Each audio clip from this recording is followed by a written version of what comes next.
Gum Gum, what do you want to do? How strong is she looking? Or is she looking like? It's hard to say because she already appeared to be old and frail to begin with. You think that the amount of damage she's taken should have killed her, but she's still up for some reason. Okay, I'm still on my camel and it's charging towards her. I'm gonna hop off at her and I'm gonna rage and grab her old lady arms and pull them behind her and shackle them together with the shackles. Okay, so you're gonna have to get close. You're gonna have to do that. Yeah, let's just start off with a grapple. Gum Gum's go-to is just to grab. He's not innately a violent person. He grabbed that box so that we could just like fold the clothes, grab the zombie girl. Oh yeah, that's right. Yeah. Grab grandma. So that's an athletics check. Strength. 14. She's an old lady. Can I rage while I was doing? I was gonna say I was gonna rage while I was doing that. You did say rage. You did say you rage first. Yeah. Okay, then don't I have advantage on? Yeah. Go ahead and roll it again. Yes. 22. Much better. Much better. Yeah, you grapple her. She seems unable to resist. You pull out the manacles, slap them around her wrist, but they don't lock. Oh, They again. don't lock? Well, I have the keys for them. Fill her with a few more arrows. Don't worry, guys. Kyborg is just knocking another arrow. I have the keys for them. It's a key ring with multiple keys on it. Oh, pick one. I try one of them. Which one? I guess I roll it. Roll me a d6. Okay. So Gum Gum rolled a 6. Yeah, the key does not fit into the manacle. That is your turn. Wait, no. Can I turn it so strong that it just jams it lock? Sure. Go ahead and make me a strength check. It's not gonna. And no matter what you roll right now, Chris, it's not gonna do it. I know that tone in Gus's voice. And you have advantage, right? Because you're raging. So roll it again. You can hear the futility in this. 16. Yep. Yeah. You break the key off into the keyhole. Damn it. So you rolled you got a 16 on that. Was she still grappled though? By me? Well, I mean, not really, because you had to like remove one of your arms to get the keys and try to fit it into the manacles. Hold her still so I can take another arrow. So Gum Gum had a good idea, but I think he became overeager and was too strong for his own good. One of the zombies turns to protect Mother Abby, closes in, and takes a swipe at Gum Gum. 14. Does a 14 hit? I have 14. Oh, so it does hit. And I'm raging. Oh, you'll take half damage then because you're raging. So Gum Gum takes 1 point of damage, slammed by the zombie. The other zombie also is concerned about Mother Abby, turns and comes in to close ranks, helping its friend, makes a slam against Gum Gum, but only gets 12, fails to hit. It is now Mother Abby's turn. I shot the arrows into each of her shoulders, so I don't think she can raise her arms right now. Called shots. There's a whole different set of rules for that. Yep. 8-ball back pocket. Yeah. Nice. Mother Abby seems distraught. She is still able to use her arms, begins chanting. And as she's chanting, the zombie next to Mud goes ahead and strikes at him again. What? 15. All right, guys, I got more arrows. That hits. It does 5 points of damage. The two that have circled ranks around Gum Gum take another attack each. That's a 12 and a 13. Those both miss, correct, Gum Gum? Yep. All right, so Gum Gum avoids getting attacked by them. I think I'm tanking, guys. I think I'm tanking. No, you only speak camel now, so you gotta go. Thank you. Gum Gum, she looks you straight in the eyes. Make a wisdom saving throw. Oh. Close your eyes, Miriam. The eyes of the grandma are upon you. 16. Okay. You feel a shiver run up your spine as you picture every one of your darkest fears manifest itself in your mind, but you're able to shake it off. Mud, it's your turn. Okay, so are there 2 zombies on me? 1. Or the one took 2 hits at me. Okay. Right. I like all this extra HP, so I'm gonna stay the camel. It's nice. And I'm gonna bite a zombie again. I'm gonna try. Okay. Go ahead and make an attack roll. 12. That does hit. Okay, I do 2d4 of damage, which is 6. Mud bites that zombie that he's been going back and forth with, takes a big chunk out of it. So the zombie, but it's still standing. You can do anything else, or is that your turn, Mud? I think that's my turn. All right, that zombie goes ahead and it decides to try to take a bite back out of you. Just biting each other. Oh my god. The kissing. 11. That does not hit, correct? No, I'm a 9, so yeah, that hits. Oh, that does hit. Okay. This is camel. Camel. It does 7 points of damage. And then magic happens, and I'm no longer a camel. You're Mud again. I'm mud again, so Bart, roll a dexterity save. Bart is Oh, no longer no. on a camel. He's on my shoulder. He's on my shoulder. 15. That's a good roll. Oh, Bart falls off the camel, but definitely lands on his feet Very graceful. next to Mud. Yeah, extremely graceful. Bart, I only have one spell slot left, which concerns You don't me. have like cantrips or anything? I do a minor illusion and mage hand, Gotcha. Not gonna which do much right don't now. really do any damage. Yeah. How's that Mother Abby looking right now? she's still kicking. She's still cackling and staring at Gum Gum. Do you have any like melee attacks you could do with this zombie we're fighting? I do. Yeah. Let me try to use my longsword on this zombie that's biting my dear friend. Yeah, go Samwise on this zombie. Gonna sword that zombo. Make an attack. Yeah. 17. Ooh, that's a 17. Yeah, you managed to successfully slice up the zombie with your longsword. Roll me some damage. Cut a corpse. Let's go. 8. Yeah. The zombie looks like he's taking quite a bit of damage, but he is still standing in front of you. God damn. You lop some of its fingers off, but it's still. Kyborg. Oh, you know what I'm gonna do. I'm taking another shot at the nun. Really doesn't like that nun. Ooh, that's a 22. Oh, that hits. Oh my god, 10 points of No, damage. Mother Abby takes another 10 points of damage. Mother Abby is doing a very good Boromir impression right now. Yeah. she's she's getting just pelted with arrows, just sticking out of air everywhere. Yeah, you hit her once again. She's still standing though, but she's What? hurt. Man, she is resilient. She drank her Metamucil today. She's a baddie, yeah. Gum Gum. All right, Gum Gum's mad. Real mad. And you're standing by Mother Abby, and there are Yeah. some zombies there with you. Gum Gum, in a violent rage, picks up Mother Abby by the feet and swings her at a zombie. Are you bludgeoning a zombie with the body of Mother Abby? Yes. Tell you what, go ahead and make me a wisdom saving throw before we even get to that. Wisdom saving throw. You got looked in the eye. Can I use my inspiration die on it? Yes. Worse. So Gum Gum rolled a 7 and then rolled a 6. You're raging and you're absolutely furious. You're going to bend down to pick up Mother Abby, but suddenly you don't feel the desire to do that. You feel like Mother Abby's your friend. Someone got charmed. So then, Why do these people want to hurt Mother Abby? She's never done anything wrong to them. Why does anybody want to hurt Shang Tsung? He's such a nice old man. can I do anything else? Is that my turn? You could do something, just you can't harm Mother Abby. She's your friend. Oh, I guess I'll pick up a zombie and hit the zombie at the other zombie. That you can try to do. Okay, we'll have to go through a few checks for that. So first of all, roll a grapple. Okay. Oh my God! 2 plus a 5, 7. Oh wait, no, I'm raging. So what does that give you? 23. Okay. Well, I rolled a nat 20, so it actually you do not make your grapple check. But I have a 23.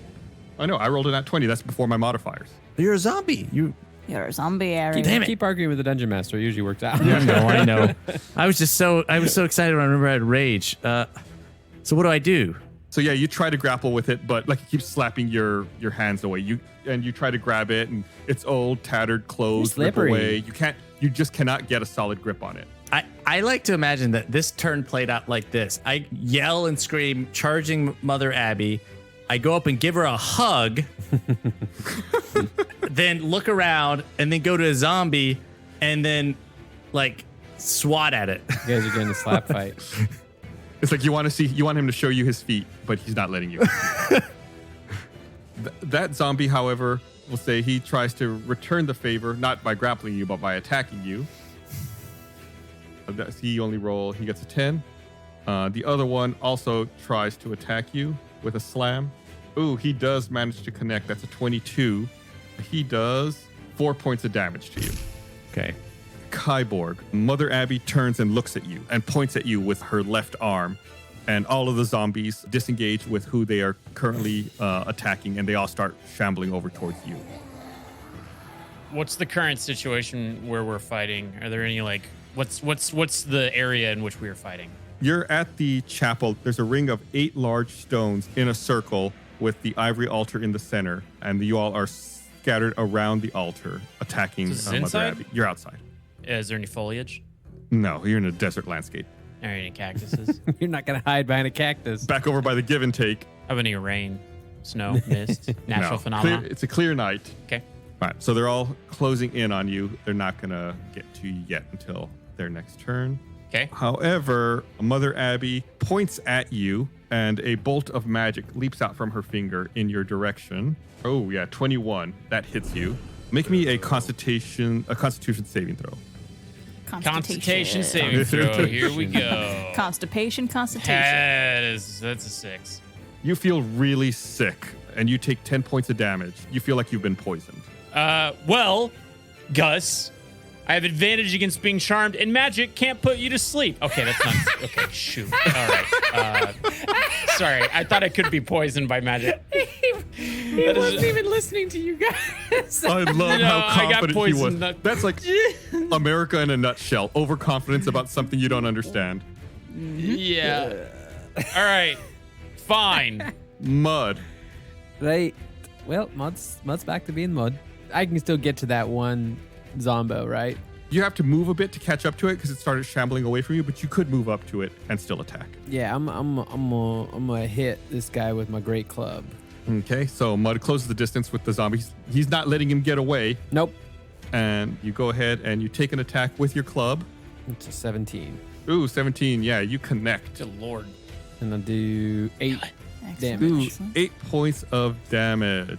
Not bad. Is he still standing? Pretty sure he died. I'm not asking if he's died. I'm asking if he's still standing. Yeah, very different. No, you knock the zombie's head clear off with that strike. Mud smash. Yeah, it slides across the battlefield, and the body of the zombie falls to the floor. Very cool. Fart. All right. I want to try Dissonant Whispers again. Okay, yeah. Careless whisper. Dissonant On Mother Abby or one of the Mother Abby, baby. All right. Take out the queen. All right, making my wisdom saving throw here. Fail. That succeeds. Damn. So she takes half damage, Rolling. That is a 10, so 5 damage. so 5 points of damage. You feel like this is starting to add up. She's definitely looking worse for wear. Gotcha. I would hope. Kyborg. All right, these zombies, they're coming after me. I'm going to have to adjust my attack plan. Just kidding. I shoot my bow and arrow at the nun. I like how you immediately make your roll right as soon as you say that. 16 plus 8, 24. Finger on the button. That hits. Doing. Oh, 5 points damage. Okay. The arrow does hit Mother Abby, doing 5 points of damage.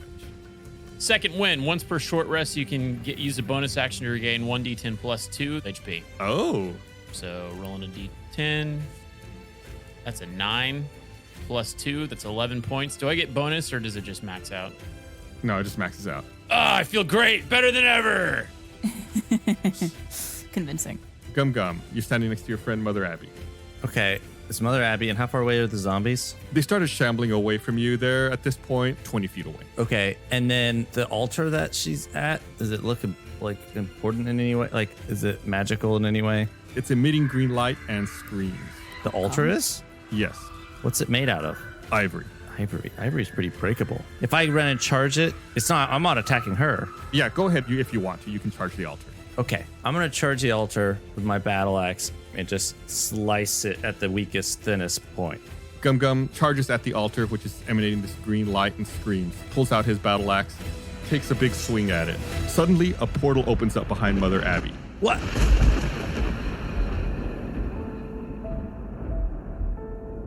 And out steps a hooded woman with a cloak as black as her eyes and a bewitching pale face. With pinpoint precision, she delivers 2 swift jabs at Mother Abby. The priest seizes up, drops everything, and falls to the ground, stiff as a board, but still breathing. The remaining zombies all fall dormant to the ground. The black-eyed woman walks over, and with a honeyed yet haunting voice, she softly says, I have a few announcements to deliver to this town. Interrupt me at any point, and with the wave of my hand, I'll end every one of you, and you'll never find the Infinites. Oh my god. She raises her hand. Understand? Yes. Understand. Please do not move that hand. Everyone make a perception check. 17 for Bart. 14 for Mud. 12. And 14. You all notice that there are actually several archers in black cloaks hidden in the shadows nearby, all with arrows notched aiming at you guys. Oh, cool, brothers. She lowers her hand, then removes her hood. She turns to the crowd and says, Dear people of Pious Pass, fear not, for I am Paralyte. dun dun dun. She's here. Can I shoot one more arrow at Mother Abby? Make a wisdom saving throw. Oh, here we go. That's an 18. Whoa. Paralyte locks eyes with you, stares deep into your soul, and just says one word. Wait.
This is a Rooster Teeth production.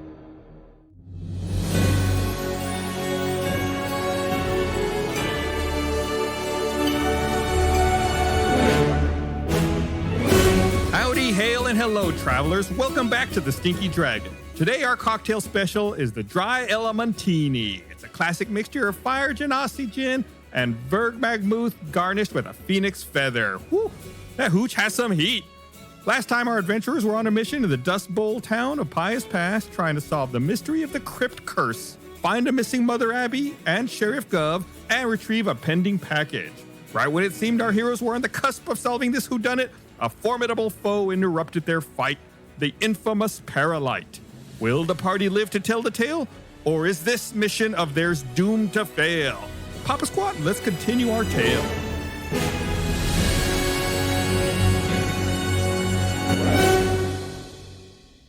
Oh my god, it rhymed.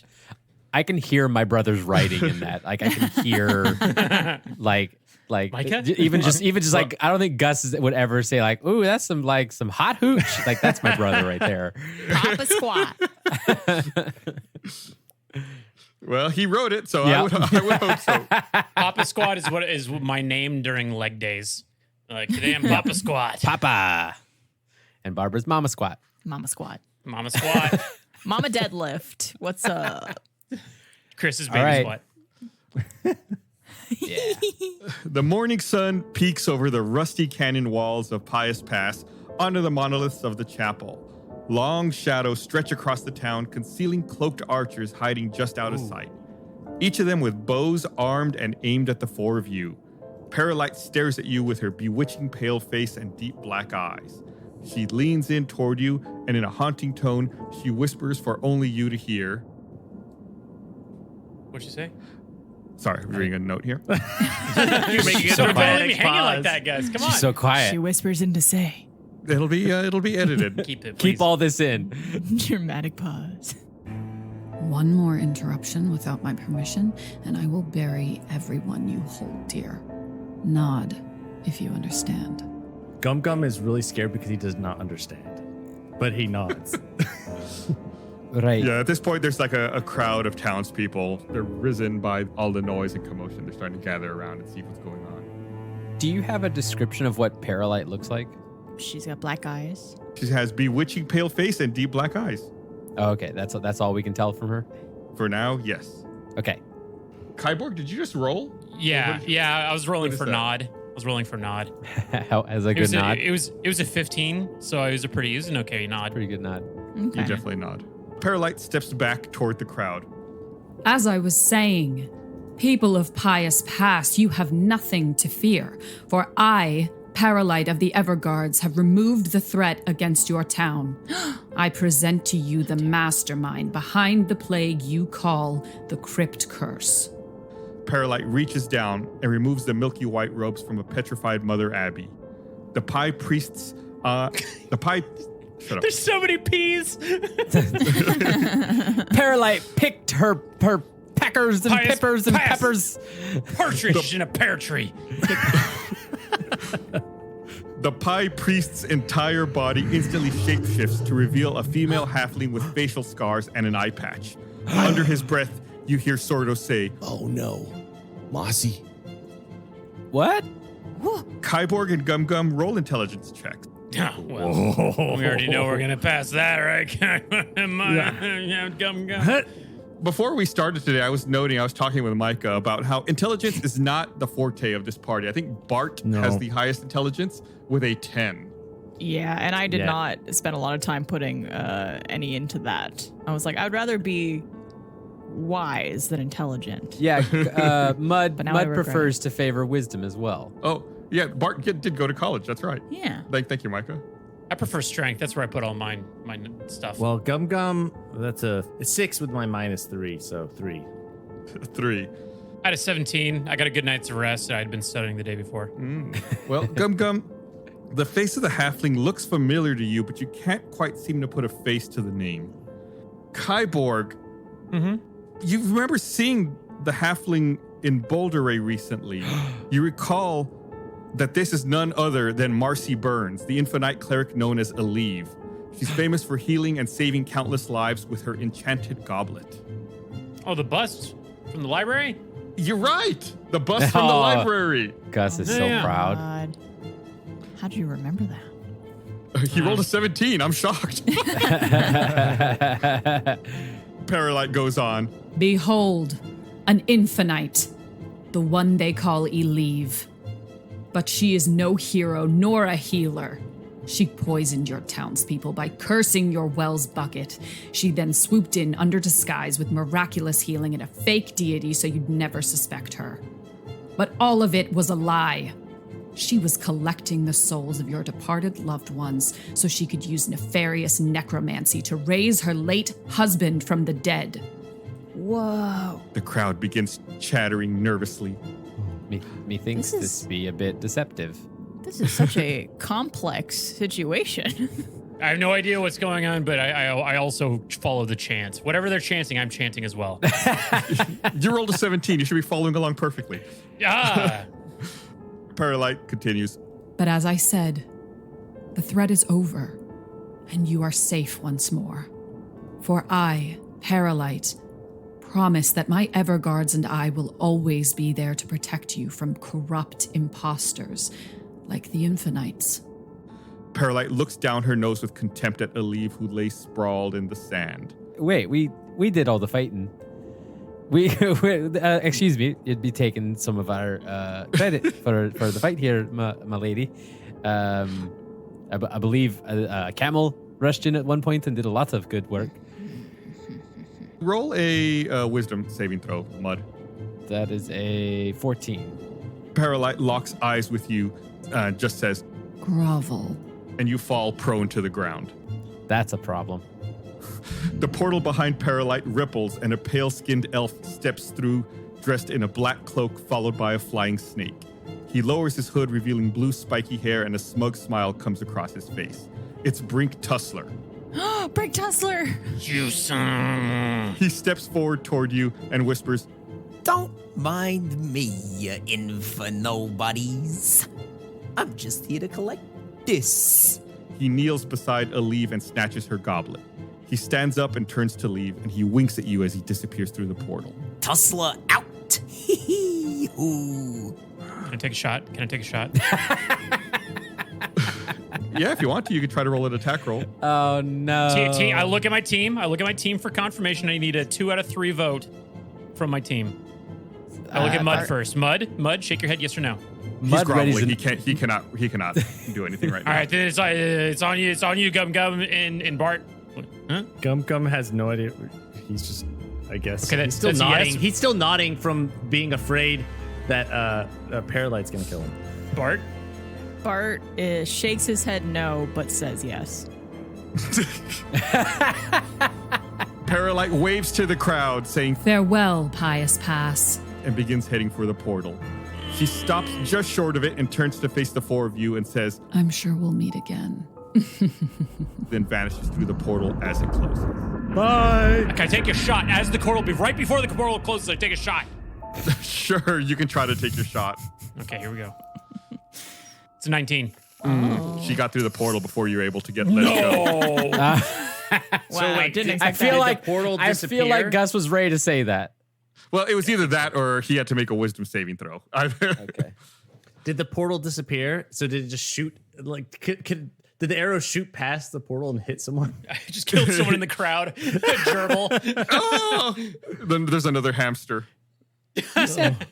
You said there was a flying snake. Was it a flying snake like hovering, or did it have wings? That's a good question. I think it just hovers, if I remember right. I just have to visualize what this flying snake seems like. What was it Yeah, spinning it's in a just circle hovering. in the centripetal force creating the hover like a helicopter? No, of you some sort? idiot. It's magic. Duh. Yeah.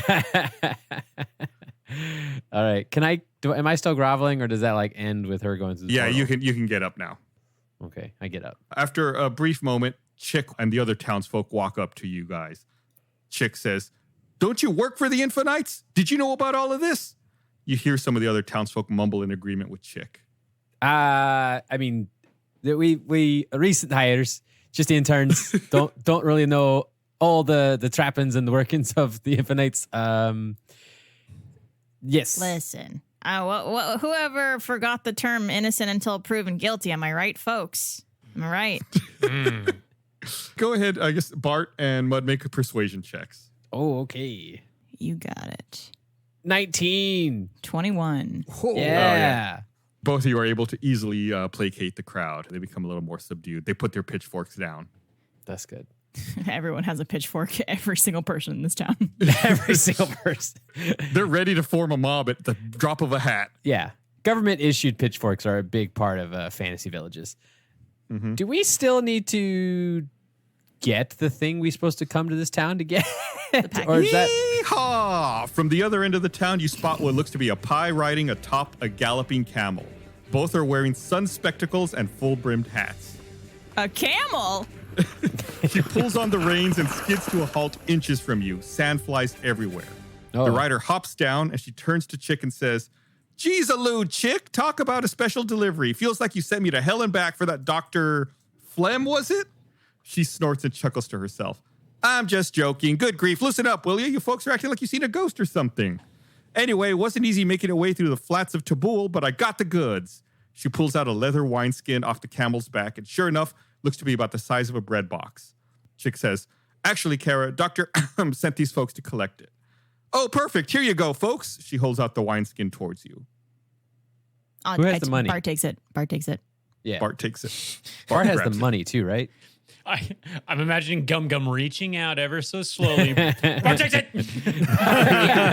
She could see Gum Gum, and Gum Gum starts to reach out for it, but Bart skitters up in front of him and then jumps up and grabs it. He's just out of eye line. Chick looks at you, Bart, and says, all right, folks, I held up my end of the deal. That'll be 100 gold pieces. That is 100 real gold pieces, please. She holds out her hand and looks at Bart with narrow eyes. I feel personally attacked by that comment. You have a brand at this point. Bart casts minor illusion for 100 gold pieces. Who had the gold? I think it was you. Didn't we give it to you? I mean, it's not in my inventory. I thought not in my I thought inventory. you had it, Mud.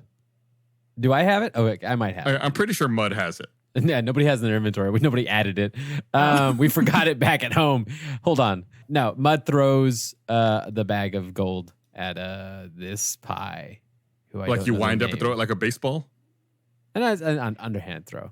Oh, Bart okay, yeah. intercepts it because how rude of you to throw a bag of money at someone we just met. He intercepts it and then presents it to Kara and says, "Milady." Ooh. She graciously takes it from you, but she hands it over to Chick. Oh, okay. Chick facilitated the deal. Kara's just I get confused with all these women around. I get distracted. Can we? Are we done? Can we leave now?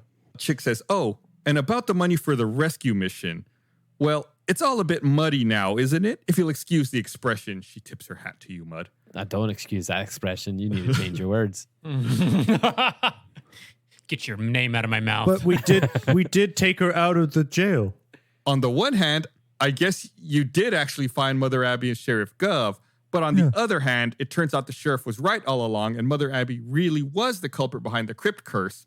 But on the other hand, Mother Abby never really was Mother Abby. She was a leave, I guess. Like I said, muddy.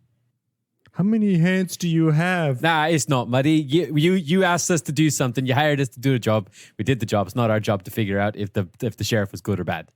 How about this, guys? All right, you give us the pogo stick thing, so that Gum Gum will be happy, and then we'll just call it a day. I don't like that. I always like when Gum Gum's happy. Why don't you all make a charisma check? We'll do like a party charisma check against her and see. Ooh, this ain't gonna go well. Ooh, that's a 20, but I got -2, so it's 18. Oh, it's an 18. 19. 16. That's not. We're not doing bad. Don't. I did 12. Okay. Yeah, I'll roll her here to see. I'm a -2 on charisma. I can't do much. Yeah, me too. Not very charismatic. Man, it's a good thing you guys got Bart on your team. Oh, she rolled a 1. Well, then I think the pogo stick. Am I right? Mud slaps Kyborg's back of his back because he thinks he's having like some sort of conniption. Thank you. She says, well, I guess you make a good point. She starts reaching into her bag to pull out some money. But Sheriff Gov saunters over and says, Chick, you're not seriously thinking about paying these dingleberries for what they've done, are you? Have you seen my jailhouse?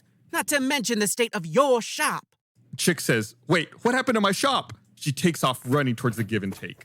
Oh, damn it. We just passed that throw with flying colors. You son of...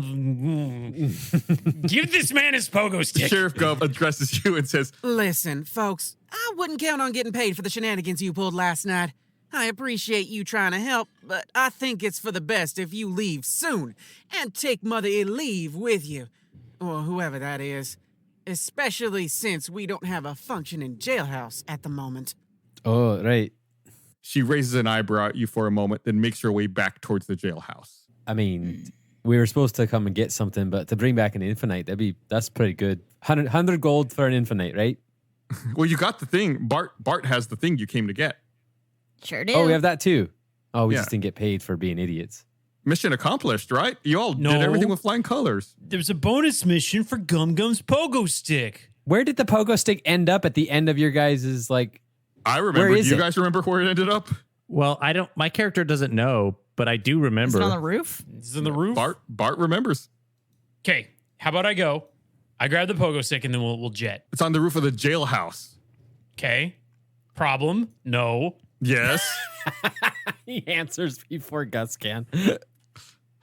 So at this point, Sordo starts sounding a warning chime. Bing bong, whoa, whoa, whoa, whoa. Oh, hey, so sorry to interrupt, but I was sort of thinking since y'all are infinite interns, maybe you ought to check on the infinite Aleve. Maybe make sure she's actually okay? Criminy. Oh, Okay. Yes. So how dare you try to drive this narrative forward? I want a pogo stick for my friend. Bart scurries over to Aleve. okay. Aleve doesn't seem to be doing too good. Why don't you roll me a medicine check, Bart? Mud joins because Mud's really good at medicine. Oh no. 9. Yeah, Aleve looks terrible to you, Bart, laying on the desert sand. You're not sure quite what's wrong with her. Mud comes and joins to check out and rolls a 13.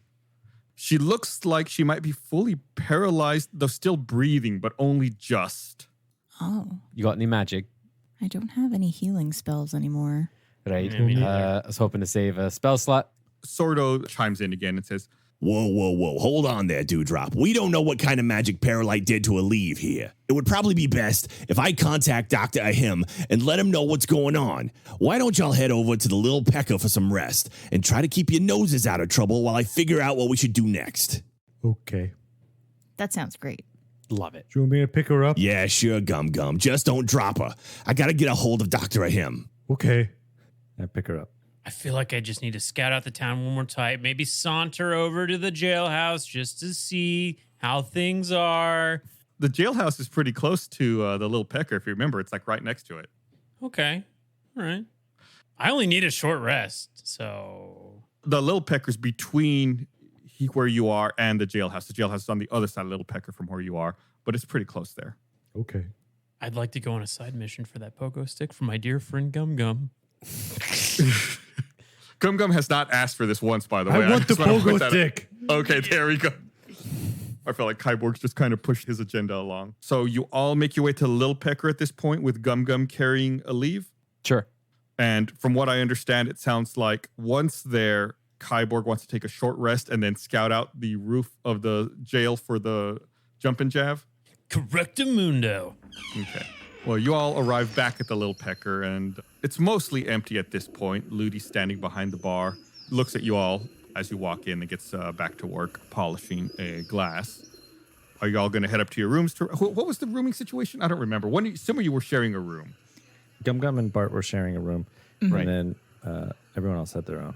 Mud and Kyborg had their own. Yes. So y'all going to do a rest for now? Yes. Yeah. Okay, but what do I do with her? I guess you can take her to one of the rooms, let her rest. I guess I'll take her to Kaiborg's room. Okay. Yeah, I don't need it. Yeah, you're going to be out and about soon anyway. And if I recall, Mud had ordered a bed warmer previously. That is correct. So when you all start heading up to your rooms, Ludi flags you down, Mud, and lets you know your room's all ready and the bed warmer should be in your room now. Mud is noticeably excited about that. Okay, you all go back into your rooms, your respective rooms. Aleve is resting in Kyborg's room. As Mud enters his room, tea light candles flicker all around the room. A trail of rose petals leads from the door to the bed, where a male pie lay on the bed wearing only a poncho and 2 faded red bracelets made of gems. Whoa! What's going on here? Oh, His wavy blonde hair and cleft chin catch your eye straight away. Well, hello there, buckaroo. I heard you could use a little bed warming. He pats the bed next to him seductively. Are we sure this isn't Bart's room? Could be Bart's room. Mud is very surprised by this, obviously. This is not exactly what Mud was expecting. I guess Mud is... All right, mate, what you doing in my room? I just want to say it's so funny that your brother wrote this part for you to have to interact with, and I love It's it fine. so It's much. fine. I got this. Sarah, what you be doing in my bed? I'm here to warm it for you, sir. And he pats the bed next to him once more. Is your job to stay here the whole night? I'll stay here as long as you need me. Okay. If the bed is warm, I don't need you anymore. So, you're telling me to leave? Yes. I don't know what you thought was going to happen, but I don't think what you thought was going to happen is going to happen. So what's going to happen is you're going to leave. Happy to pay for your time spent and wish you well on your way. He bursts into tears and begins crying. Oh no! I knew this would happen. Wait, the tears. What's going on? Oh, he's crying so much. I knew I would be rejected. Wow. Listen, mate. You're my first customer ever. I knew this wouldn't go well. Okay. Bart hears the crying and pops his head out of the door and goes, what seems to be the problem? The lady of the inn read me asking for a bed warmer as me asking for a companion for the night, and Mud does not require a companion for the night. And so I am trying to cordially ask this gentleman to be on his way, but apparently I have hurt his feelings. Bart turns to Gum Gum and goes, hey, Gum Gum. To Gum Gum? What? Gum Gum would be in My room, right? With me. Oh, I figure you popped out. You came over to this room, right? Oh, I assume we were like next door. You were like down the hall. Oh. He pops his head back in the room where Gum Gum is and say, hey, how would you feel about another occupant? Okay. Bart goes back out into the hallway and says, you can stay with us. Right. So we figured out the perfect solution for this. I don't require your services, but my friend here would love to procure them. Does that work for you? Why don't you make a charisma check for me, Mud? Oh, come on. I'm at... That's a 7. He says, no, I was told to come here, and you're rejecting me, trying to pawn me off on someone else. Sir, what? I can't be more blunt. I don't require these kinds of services. Let's just be very clear. Mud doesn't need that kind of help. Why don't we make some kind of bargain? My real passion is fortune telling. Why don't you let me tell your fortune in exchange for a good review? You tell Ludi that I did a good job here. That just sounds perfect, and I love it. Let's do it, and we can be on our way. This is like magic Yelp. The male pie pulls out a deck of cards from behind his poncho and holds them high in the air with one hand. He reaches out toward you with his other hand. Do you take it? Sure. Roll me an insight check. Now that I can do. 11. All right. Kyborg's outside and he's in his ninja clothes getting ready to raid the prison. And he's watching all this transpire and he's just like, I don't know, silently watching. The male pie's eyes roll to the back of his head and the tea lights blow out in the room. His bracelets start to glow scarlet red, softly lighting his dimpled chin. He takes in a deep gulp of breath and you hear his voice, but it's echoing inside your head. Mud of the Bramble Cracks, you have been walking away from your past for too long. If you continue to ignore the path behind you, the path before you will remain forgotten. You must accept your destiny, Mud. The fate of Phasa hangs in the balance. The tea lights reignite around the room and the clammy pie releases a huge exhale into your face. He sputters for a moment, trying to catch his breath, and finally shakes his head and he says, well, darn, I guess I lost my touch. Sorry to have wasted your time. I'm sure it would work this time. Oh, I need some fresh air. I'll see you around, buckaroo. He gets up, hands you a comment card, and heads out the door. Mud scribbles A+++ on it. There's a 1 to 5 bed rating system on there. 6. Okay. He writes in a 6. 6. Absolutely. So before we get to Kyborg's ninja story, Bart and Gum Gum, is there anything you guys want to do? I guess go to sleep. I want to ask Bart about the little thing that I have. I have the whistle. Are you sure you don't want to ask Bart about a different little thing you have? Heyo. Some birds and the bees talk. I was like, I found this whistle and it's supposed to summon. It was supposed to make friends come, but it did. But they weren't friends. They bit me. I don't know what this whistle is. I don't remember either. You might have to jog my memory. It's when. Well, I guess you weren't there, but I went whenever I was getting arrested. I broke into the shop, and then we took a pogo stick, and then I took a whistle. I can confidently say I do not know anything about this whistle or how it works. This is just for reference so you guys know. It's a whistle in the shape of a wooden arc. And it has a silver chain necklace that's attached to the whistle. All right. It's one of those rave whistles. Where you Yeah. go and EDM. Yeah. Okay, I would just keep whistle to. I'll whistle later. Good night. Good talk. Good talk. Always so magical with him. Yeah, that's a word for it. Okay. So Kyborg, it's not nighttime or anything. By this point, it would be late morning. And you're outfitting yourself in ninja gear? Yeah. That's what I'm doing. Okay. What's your plan? What are you doing? I'm sticking to the shadows. I'm going cover to cover, barrel rolling, somersaulting, cartwheeling. No one can see me. Stealth out the wazoo. And I want to climb onto the roof of the prison, grab the pogo stick for my dear friend Gum Gum, and then we'll be on our way. Okay. Dust in my hands. Mission accomplished. That's all I wanted to do. Like, how are you going to get up onto the roof of the jailhouse? I guess I'm just unclear on this. You have a lot of high-level ideas here, but I'm unsure of, like, the nitty-gritty details of how you're going to actually get this done. No, right. No, as you should. You need to know these things. So, let me see. Looking at my inventory, I've got a crowbar, and I've got some rope. I've also got a bow and arrow. So I could attach the rope to the crowbar to use as a hook to get up there, or the arrow, and then climb my way up the side to get to the roof. You know what I mean? You could, or you are. I mean, you're asking me. I am. No, I am. That's the plan. That's the plan. All right, so you're just going to walk out of the little pecker, walk Stealth across out. that little alleyway, Somersault. Yes. somersault. Then you're going to fire a crowbar with your bow up, attached to a rope, up to the roof, and then once it secures, you're going to climb up on the rope, grab the jump and jab, and then just do everything in reverse to get back in the little pecker.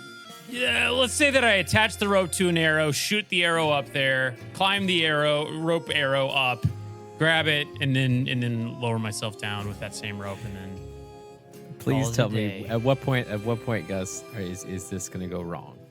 Well, it's going to involve several checks, especially I'm ready. because the deputy and the mastiffs are outside of the jailhouse as they were previously again. I just wanted to be known. Mud is wide awake now, but doesn't want to be a part of this heist. So Mud just turns into a mastiff, goes out to the porch of the little pecker, and just watches all this happen. Just want to make sure there's an audience for this. All right, well, I guess let's just start with a simple stealth check to get across the alley from the little pecker to the jailhouse. Just Easy. Little stealth Easy. Let's- check. Broad daylight, right? Yep. I'm picturing him like Kronk from Emperor's New Groove, like trying to hide in like wide open alleyways. With Yeah. Him doing his own theme music. Too. Yep, Barbara, exactly. well, that's exactly what I was imagining. Yeah. The first one was a solid 6. You step outside and start crossing to the jailhouse when the mastiffs begin growling at you and the deputy turns and looks at you dead in the face. I turn around very swiftly and whistle. And then I walk back to the little pecker because I remember there's a balcony there. Okay. I liked your whistle, by the way. Can we revisit that? There's a balcony there, and I'm on the balcony, same plan. And this time I'm gonna do the exact same thing, but from the balcony. That way they can't see the people from below can't see. Yeah, because we all know when something's above you, you can't see it. That's right. There's no reason to. Dogs can't look up. That's not. Is that true? I think that is true. No, it's not, Barbara. It can't be true. Dogs It's could look not true. Dogs could look all sorts of directions. How do All right, you- roll another stealth check to see All if they right. don't notice you up there. Here we go. Bada bing, bada 1, 5. Damn it. It's a 5. You come onto the balcony, you fire your arrow, and immediately again, the sheriff and the mastiffs are. You learn dogs can look up, and they could because they're looking straight at you, standing on the balcony with a bow in your hand, an arrow fired into the jailhouse. The deputy yells at you, "Get out of here! I've got my eye on you now." Sorry, I also wanted to point out that was not a 5. That was a critical fail. It's a 1. Yeah, It was a 1. That was a 1. Plus 4. 5. Correct me if I'm wrong, Gus. If you get a 1, do you get the bonuses? I mean, it's a critical failure. Yeah. I guess if I want to be an asshole, I would say he shot one of the dogs. No, I shoot hamsters, not dogs. Everyone knows this. All right, this is my last and final attempt. Rule of 3, comedy. Here we go. What are you doing? They're staring at you on the balcony. Right. No, I'm saying, silly me. I walk down the stairs. I walk right up to him. For the record, you're at disadvantage on any stealth check now because they've spot you twice being That's very fine. suspicious. The stealth is over. We're past the stealth part. We're on the charm part. Here we go. So I go up to him and I say, hey, Her. I'm just goofing around. Hey, you. There's a thing that I left up on the roof. You guys mind if I just run up there and grab it? It could damage your roof. I'm just trying to help out, all right? It's for a friend. You're lucky we don't throw you in the jail cell. You get out of here before I call the Are you sheriff. sure you want to do that? So that I can... Get! Hold on. Throwing a charisma. It's a 1 with -2. It's a negative 1.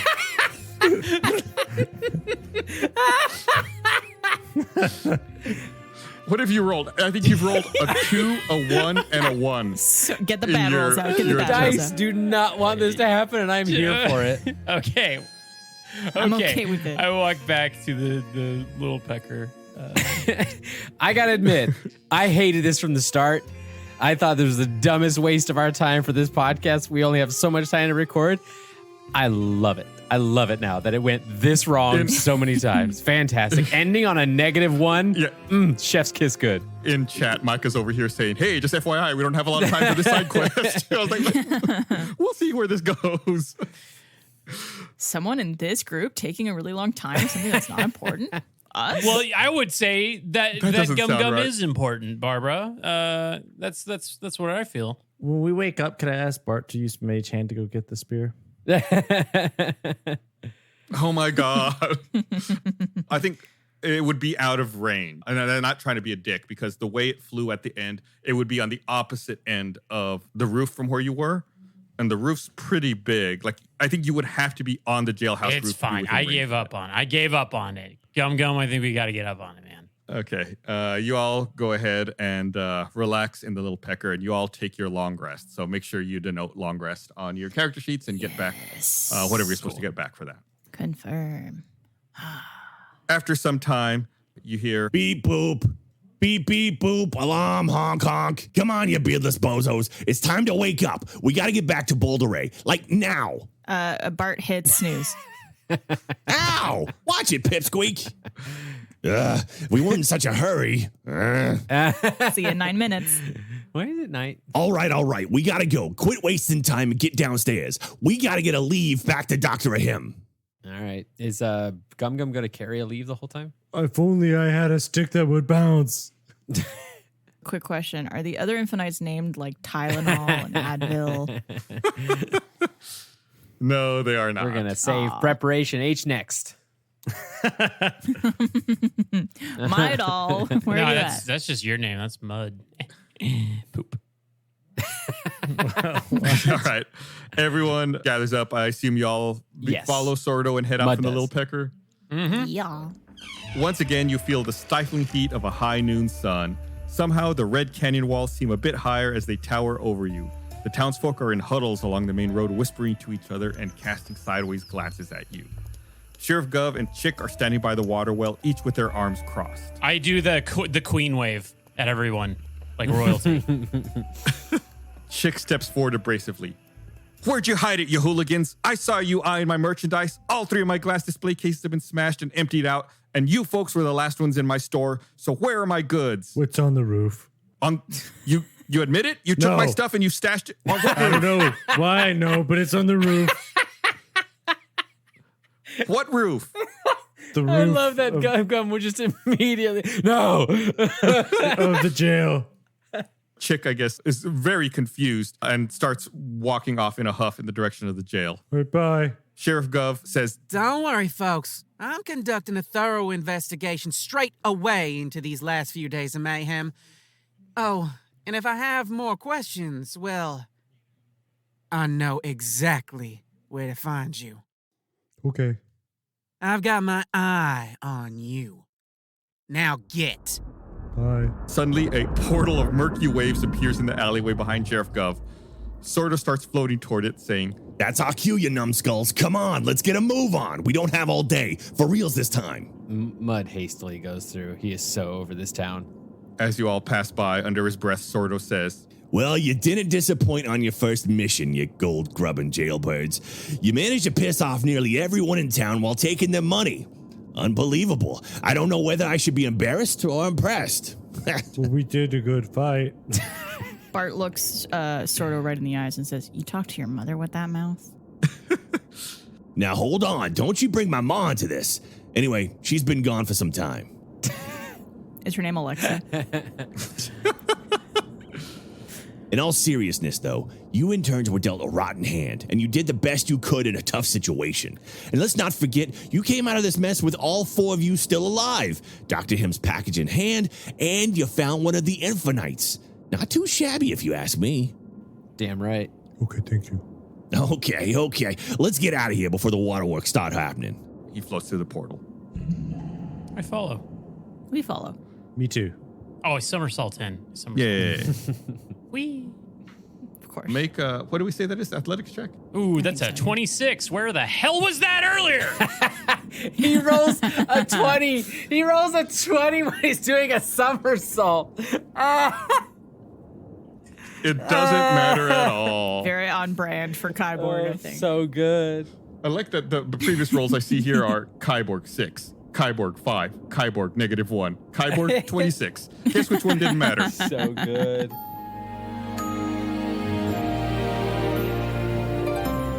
So I just want to let everyone know that this is going to kick off our next arc, which we are calling Deja Bloom. If you haven't listened to it yet, you can check out episode 8.5, which is where we cover the story so far, just to get you kind of caught up to speed if you don't want to listen to everything, which you should listen to everything. We also go into the player backstory and what skills they've taken now that they're all leveled up to level 3. So as always, I want to remind you to hit us up on social media at Stinky Dragon Pod. It's absolutely the best thing you can do, hands down, to help the show out, is to tell a friend or tweet about the show. They can listen to episode 8.5 and get caught up right now. So little commitment. They don't have to commit all the time. They listen to 8.5 and they're going to say, wow, this is so great. You're my best friend. I'm going to go back and listen to the other 8 episodes. You can also tweet with hashtag Stinky Dragon Pod. Get your name in the show as an NPC in future arcs. I actually keep a table of people's names for NPCs up every time we're recording the show. So if we need an NPC, I can quickly look and pull one at random. And it's all from people who've used hashtag Stinky Dragon Pod. You can also maybe send us some simple magic items you'd like to see in the campaign. Nothing crazy. We don't want the guys to get too powerful. But, you know, some real simple things that maybe we can throw in there. And of course, you can rate us on whatever podcast platform you listen to the podcast on. We have some great reviews so far. Really appreciate it. Trust me, we look at them all the time. It helps so much. Thank you so much. If you could give us a good review, we'd really appreciate it. So keep an eye out for our next episode for a few NPCs and items. Okay, and now that all that's out of the way, let's take care of paying the bills. Do you like the show? Do you like us? I like me. You're probably going to like RTX at Home. RTX at Home is Rooster Teeth's virtual convention. It's happening from July 8th to 17th, 2021. It's free for anyone to check out on Rooster Teeth's apps and website. You'll definitely see a whole lot more of us there. We have a Tales from the Stinky Dragon panel that we're going to be doing. And that's on July 13th at 2 p.m. Central Time. We're all actually going to be in person meeting up together. First time we're going to be doing that for Tales from the Stinky Dragon. Highly recommend you check it out. So come check out 10 days of panels and podcasts about comedy, animation, gaming, and more, including this one. RTX at Home, July 8th to 17th, only on Rooster Teeth. Go to rtxevent.com for more information. Theme park season's here with so many places to go, rides to ride, and delicious foods to eat. It can be hard to navigate the map. That's where Annual Pass comes in. Annual Pass is the new theme park podcast from Rooster Teeth, hosted by theme park superfan Jack Patillo and up-and-coming theme park fan Jeff Ramsey. I know those guys. Each week, your park guides will take you on a trip through their love of theme parks, touch on theme park news, explore new rides from all over the world. Whether you're an expert on all the ups and downs and twists and turns of theme parks, or you're just finding the courage to ride that first ride, this is the podcast for you. Everyone loves theme parks. Everyone loves rides. I know. Personally, the last time I went on Magic Mountain out at Disneyland, the ride actually stopped and all the lights came on. And I saw the horror of that roller coaster. Normally it's pitch black. You can't see it. The lights came on and I have not gotten back on that roller coaster since. You can find out all kinds of insights from Jack and Jeff on Annual Pass. Maybe not anything like that. Mine's a little spookier, but check it out. So new episodes of Annual Pass are available Thursdays on Rooster Teeth, YouTube, and any of your favorite podcast streaming services. Check it out.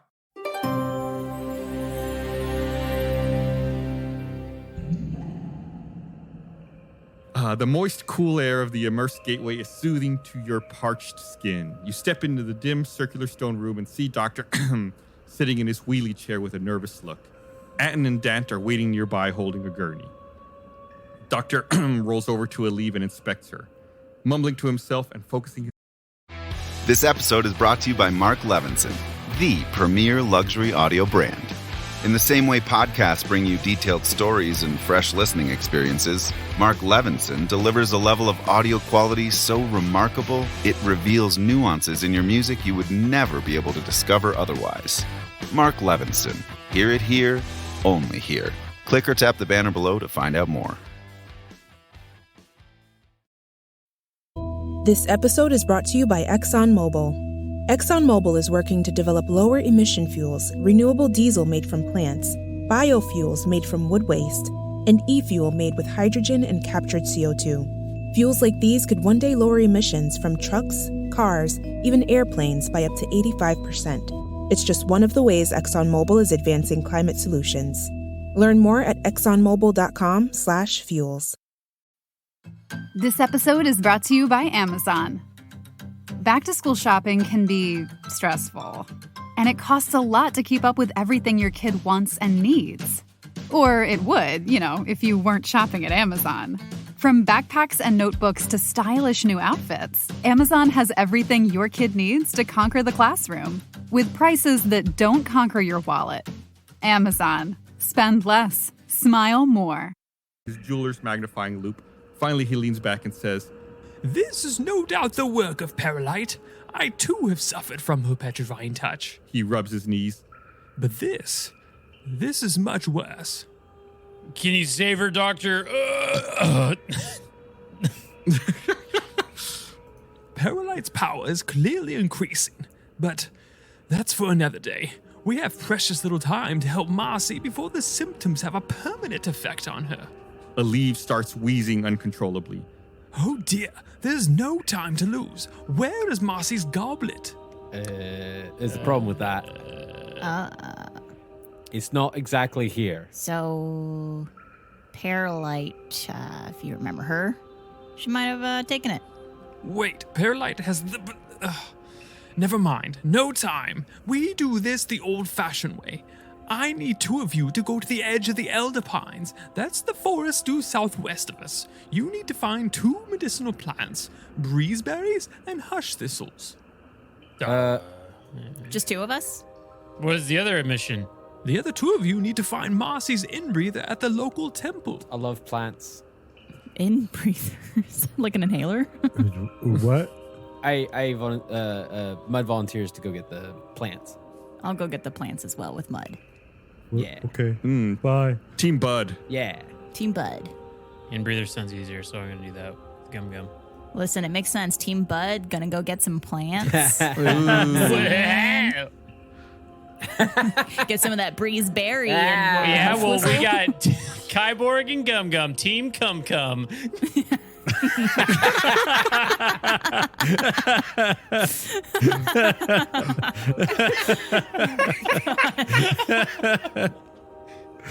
Dr. Ahem looks at Team Bud and says, "Very well. You must leave straight away, though. Sorto will guide you there. Go now and meet back at the HQ as soon as you find them."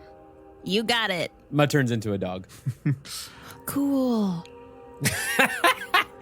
You want to? We should get a little saddle for me when I'm a mastiff because I think a halfling could fit on me.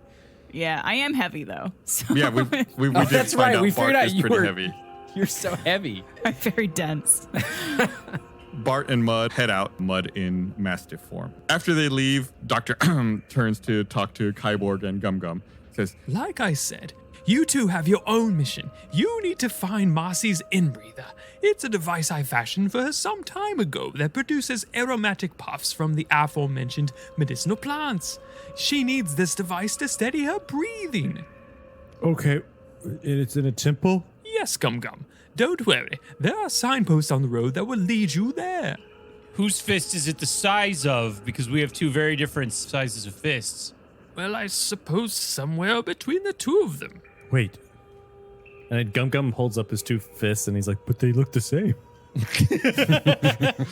Oh, my dear Gum Gum, you really must hurry. There is simply no time. All right, let's go. Let's get out of here. I've noticed Gus has been giving way and way less inspiration dice for our terrible jokes. Y'all already have them. Oh wait, y'all are a little lack. No one has I haven't inspiration. got die. inspiration. Yeah, we're out. No, I don't. I use mine. Yeah. I wonder why that is, huh? It's a shortage. All right, Kyborg should get one for Team Cum Cum. Yeah. Nice. You're Excellent. welcome. Thanks, Mud. Sordo leads Bart and Mud southward out of the town, past the gates where you first entered Boulder Ray. He veers off to the west, away from the main road, onto a narrow dirt path. In the distance, you see a dense tree line covered in haze. You travel along the path for about 10 minutes, all the while a mist slowly creeps in around your feet, and the mountain ambience begins to hush. Oh, I like this setting. Excellent. Another 10 more minutes pass, and you reach what appears to be the end of the dirt path. Just beyond it, you see the same thick tree line shrouded in fog. Sordo comes to a halt and says, All right, we're at the edge of the Elder Pines. It's basically a foggy maze inside. It's packed with all kinds of plants, some good for you and some not so good for you. Luckily, I know exactly what plants we're looking for and where to find them. So above all else, we need to stick. You hear a twig break nearby. Of course. I have just what you need, and I surely will not be hurt or go away at any point in time. Oh no! Bart and Mud, make perception checks. Oh, damn. Okay. Oh, that's actually good. 21.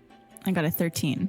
So Bart, you take a deep breath and close your eyes. Your senses tell you the sound came from your left, from some nearby bushes. Mud, you also have the hair-raising feeling you're being watched from all around, and you think you hear whispers in the bushes. Can I, if I'm in dog form, aren't I? Yes. Can I lunge at the bushes? Sure. I guess make an attack roll, like you're attacking the bush. Can I get advantage for opportunity? Should we maybe do more perception first before attacking? I don't know. I guess I'm just leaning into the big dog mentality. Sure, you can get advantage on it. Big dog's good eat. Okay. How do I roll for attacks for my mastiff? Just roll a d20 and we'll figure it out from there. Okay. And roll That's twice a- because you have advantage on it. Oh yeah, thank you. Because that was a poopy roll. That was a better roll. 16. 16. All right, we'll say that's a good enough roll. You hear Mud growl and then lunge into the bush. And out from the bush, let me quick roll myself. Out from the bush comes the breeze berries and hush whistle we need. Wow. Thank And you. Captain Crunch. Yeah. They do sound like cereal. Out from the bush fly out 3 sturges. Oh. They look like a cross between a large bat and an oversized mosquito. It's got little legs that end in sharp pinchers, and it's flying around in the air. Hey, Mud, did you happen to bring any DEET? I guess if I were lunging them, I would have done a bite. Yeah, make an attack roll. Or like make a damage roll, I mean. 1d6 plus 1. 4. Hiya. You lunge into the bush and you clamp down and you have a mouthful of sturge. You bite it clean in half. Its gore dripping through your fangs. Yeah. They also have to do a strength check. DC 11. This one's dead. You killed it. Oh, okay. It has no strength left. But the rest of them fly out and they surround Sordo and they grab him and start flying off with him. Aw, damn it. They fly into the trees that were up ahead. I spit out the Sturgis.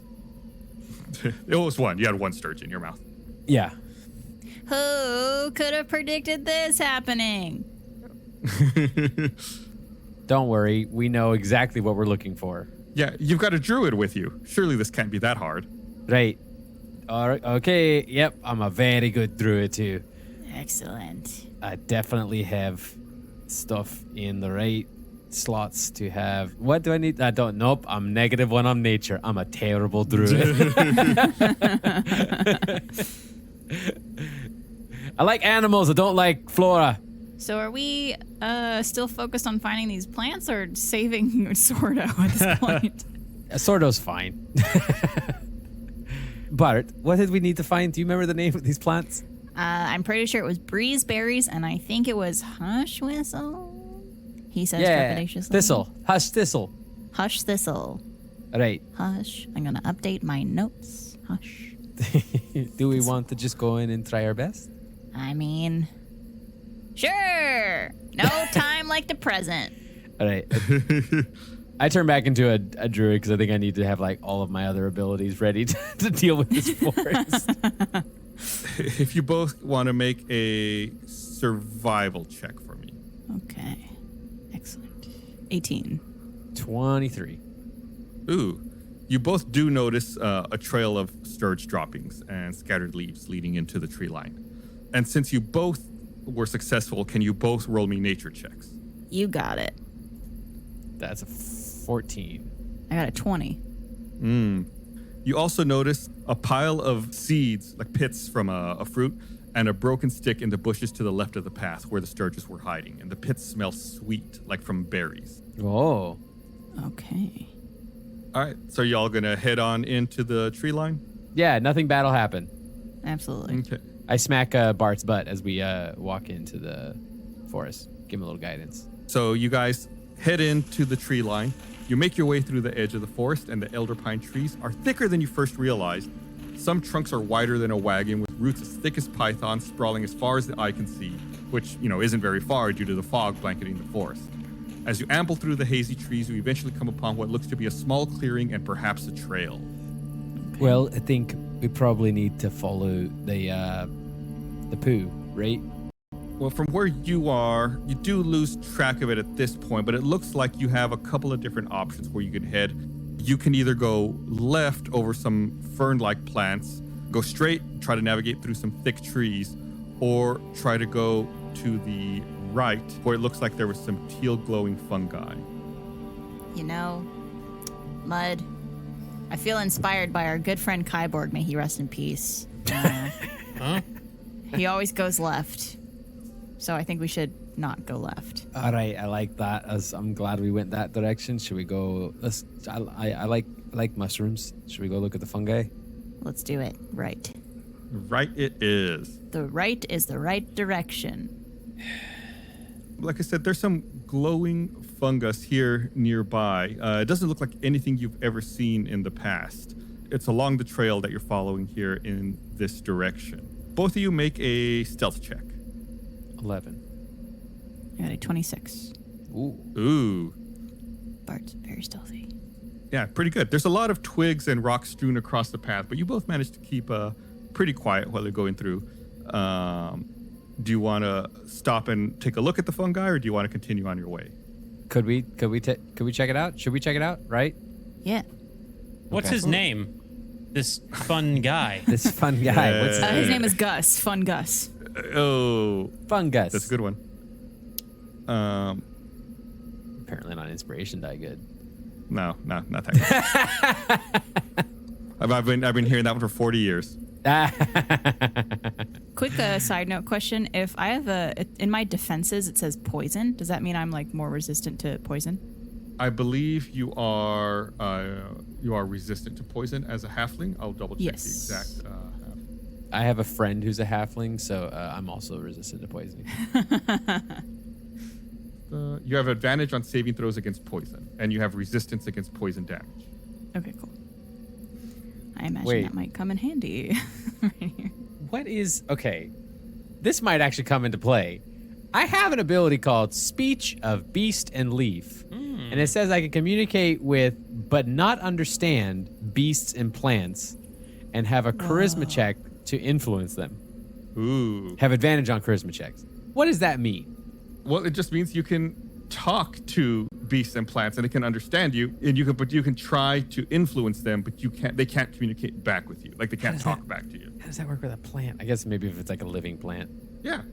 Anyways, let's look at these fungus. Let's look at these fungus first. Yeah, you all lean in, take a closer look at the fungus, and as you are leaning in, you can tell they smell kind of sweet in your nose. And as you're leaning in to get a closer look at them, for some reason it seems like they're getting further away, and you realize it's because you're floating ever so slightly above the ground, and you're starting to float slowly away from it. I've seen Willy Wonka. I know how this ends. We're an avatar. Wow. This is a problem. Quick, do you see any branches to grab onto to keep us from floating away? It doesn't seem like you're continuing. You're just like floating above the ground, but you're not Willy Wonka style. You're not flying up to anything in danger. You're just We're not attached hovering. to some helium balloons, unbeknownst to us. Right, you're just hovering in the air now. Oh, these are fun. Are we just floating there? Oh yeah, you're just floating there. Are we close to anything we could grab to try to pull us to the ground? Yeah, there seems to be a large vine, like a bulbous end, like plant that's nearby. You could try to grab onto. Yeah. I guess, yeah. Do you think, like, how much of this area are we in? Is it covered in this fungus? Not a terrible amount. It's a pretty small pocket. So I had to give you a number, I'd say 10 feet by 30 feet or so. Okay. Maybe a little bigger than that. Yeah, I mean, guess just try to pull myself to the ground. I don't really know what to do with this new floating ability. Yeah, me neither. Are you also going to grab on Bart, or is it just Mud? I will hold on to Mud. Okay. Bart grabs onto Mud, first ability, and Mud grabs onto a plant to stabilize himself. The plant seemingly comes to life and turns to look at you, Mud. Go ahead and roll initiative. Oh, no. Why well, I'm going to be talking to this guy? plant. You know I'm going to be talking to this plant. You were just 19. asking, what can I use this for? And in my head, I was like, if you play this right, you could be using it here real soon. 16. 19. Ooh, plant goes first. Plant rolls a natural 20. Plant goes first. It seems like a puff emits from it and releases pollen out in a 30-foot radius. Both of you need to make wisdom saving throws. Oh, no. 17. 23, baby. Ooh, you guys with the good roll. We wise. The pollen doesn't seem to have any effect on you. So it looks at Mud and it opens up its mouth wide and tries to seemingly swallow you. No! Didn't know we were getting into vor, but okay. It's a 20, Come which I on. assume is a hit. Yes.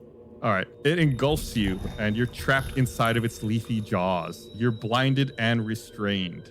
Uh-oh. Bart. Could I cast sleep on this plant? With me inside of it. Yes. Yeah, you could try it. Okay.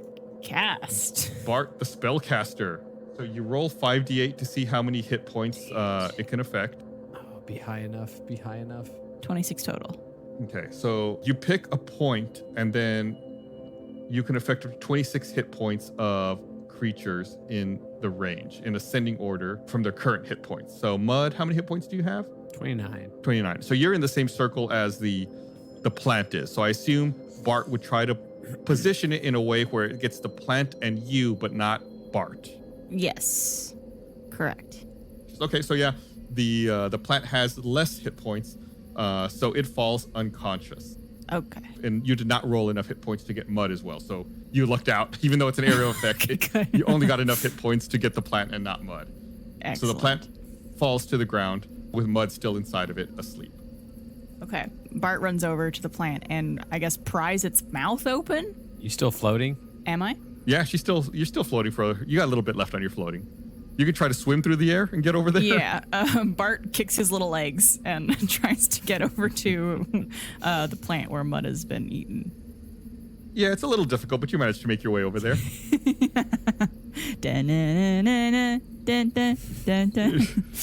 Okay, once he reaches there, he tries to open the plant up to pull Mud out.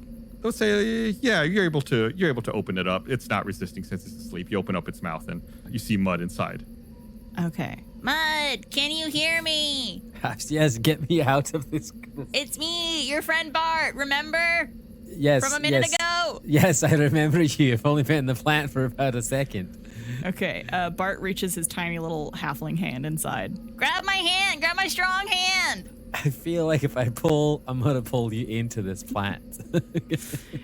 Could Bart see if there's something more sturdy, like a tree trunk or something to hold on to on the other side? Yeah, there's a tree trunk you can grab onto. Okay. There's also a fallen log you could grab onto if you wanted to. Okay, Bart grabs onto that log with his other hand as he puts Okay. the other one inside the plant's mouth.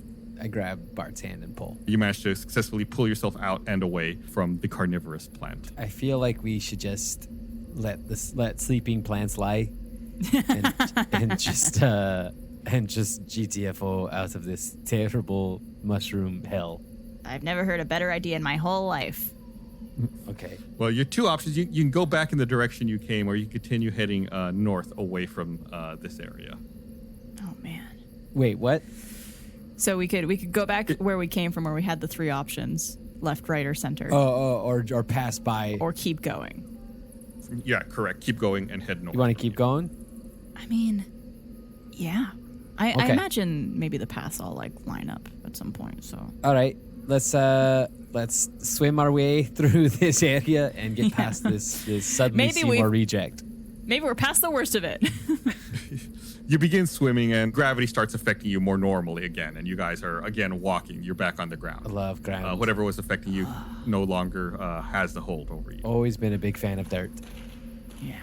You continue forward a little bit. You enter another little clearing with some more plants, some little white flowers, a prickly sapphire plant, and some grape-colored mushrooms. You can investigate these, or you can continue on your way. We should probably investigate since we are looking for 2 different types of plants. So it's possible one of them is here. Well, it's called. There's berries and then there's hush thistle. Thistle. What is thistle? Thistle's Why do I something know? that's usually thorny, Okay. right? I think so. Is that right, Gus? I guess. The way he said it, it's convinced me. Yes, I have -1 on nature. Thistle's kind the of prick. it looks like a flower. Like a prickly flower. But if it's prickly, is it prickly? a little bit, yeah. All right, let's look at the prickly thing. Okay. Yes, let's investigate. Yeah, it's you see it. There's a prickly sapphire plant. I don't know. What do you all want to do to it? Mud leans in and goes, "Are you hush thistle?" It does not move or respond in any way. Do any of the animals in this forest know where hush thistle are? Maybe you could ask a sturge if you find another one. Yeah, that worked out well last time. Would my mastiff form be able to smell out a hush thistle? Hush thistle? If your mastiff form knows what one is. I guess I don't know if I'm allowed to ask this, but like now that we don't have Sorta with us, how are we supposed to actually find out? Like, do we know anything about these plants? What they smell like, what they look like, what color they are, anything like that? Make a nature check. Okay. Nature. 11. 4. Yeah, you can't. Nothing in your brain, nothing in your time in college seems to be coming back to you. Glamour school, you failed me. Okay. It's a party college. We went over this. It's prickly. It's like thistle. What if we just say, "Hey, this is hush thistle," and we just pick it and take it? Could we just take it and then bring essentially like the plants we think might be the correct ones back with us, and then I guess it's better than nothing at all. Yeah. You're gonna harvest some of this? Yes. Who's gonna have it? Just so make sure you keep record of it. I'll hold on to it. It's only someone's life in the balance. It's totally fine. Make me a dexterity saving throw, Mud. Okay, that is a 22. Ooh, Nice. really good. It's really prickly with a lot of thorns, but you managed to avoid getting pricked by Okay, it. cool. All right, we've got hush thistle. Bart and Mud, make me Constitution saving throws. Okay. Ooh, 3. Not good. That's a 14. As you both are, walking around looking at the plants and harvesting the hush thistle, the grape-colored mushrooms, some kind of liquid gets released from them and splashes on you guys. And you guys both take Oh no. 1 point of damage. Okay. Not much. All right. But you also begin vomiting uncontrolled. Oh, wait, actually, this is poison. And we just went over this. Bart, make me a second saving throw. Okay. And the Constitution? Yeah. 5. Not much better. Okay, yeah, you still take it. So yeah, you both take 1 point of damage and you begin vomiting. Both of you begin vomiting uncontrollably. Fantastic. Oh God. I'd like to cast Summon Beast. Can you cast that while you're vomiting? I don't know. Am I uncontrollable? It has verbal components. Yeah, you'd be able to. It's casting's one action. You'd be able to get it out quickly. Oh, but I can't talk. You're having difficulty, but I'll say that it's a quick enough spell. It's not like it takes a long time to cast. So you'd be able to get it out between retching. Yeah. Am I allowed to also give my animal, which I'm summoning a little bird, give it a command? Sure. Can I command the bird to try and get an aerial view and see if it sees berries anywhere? Sure. Just imagining him going like, from west to east, I summon a bee.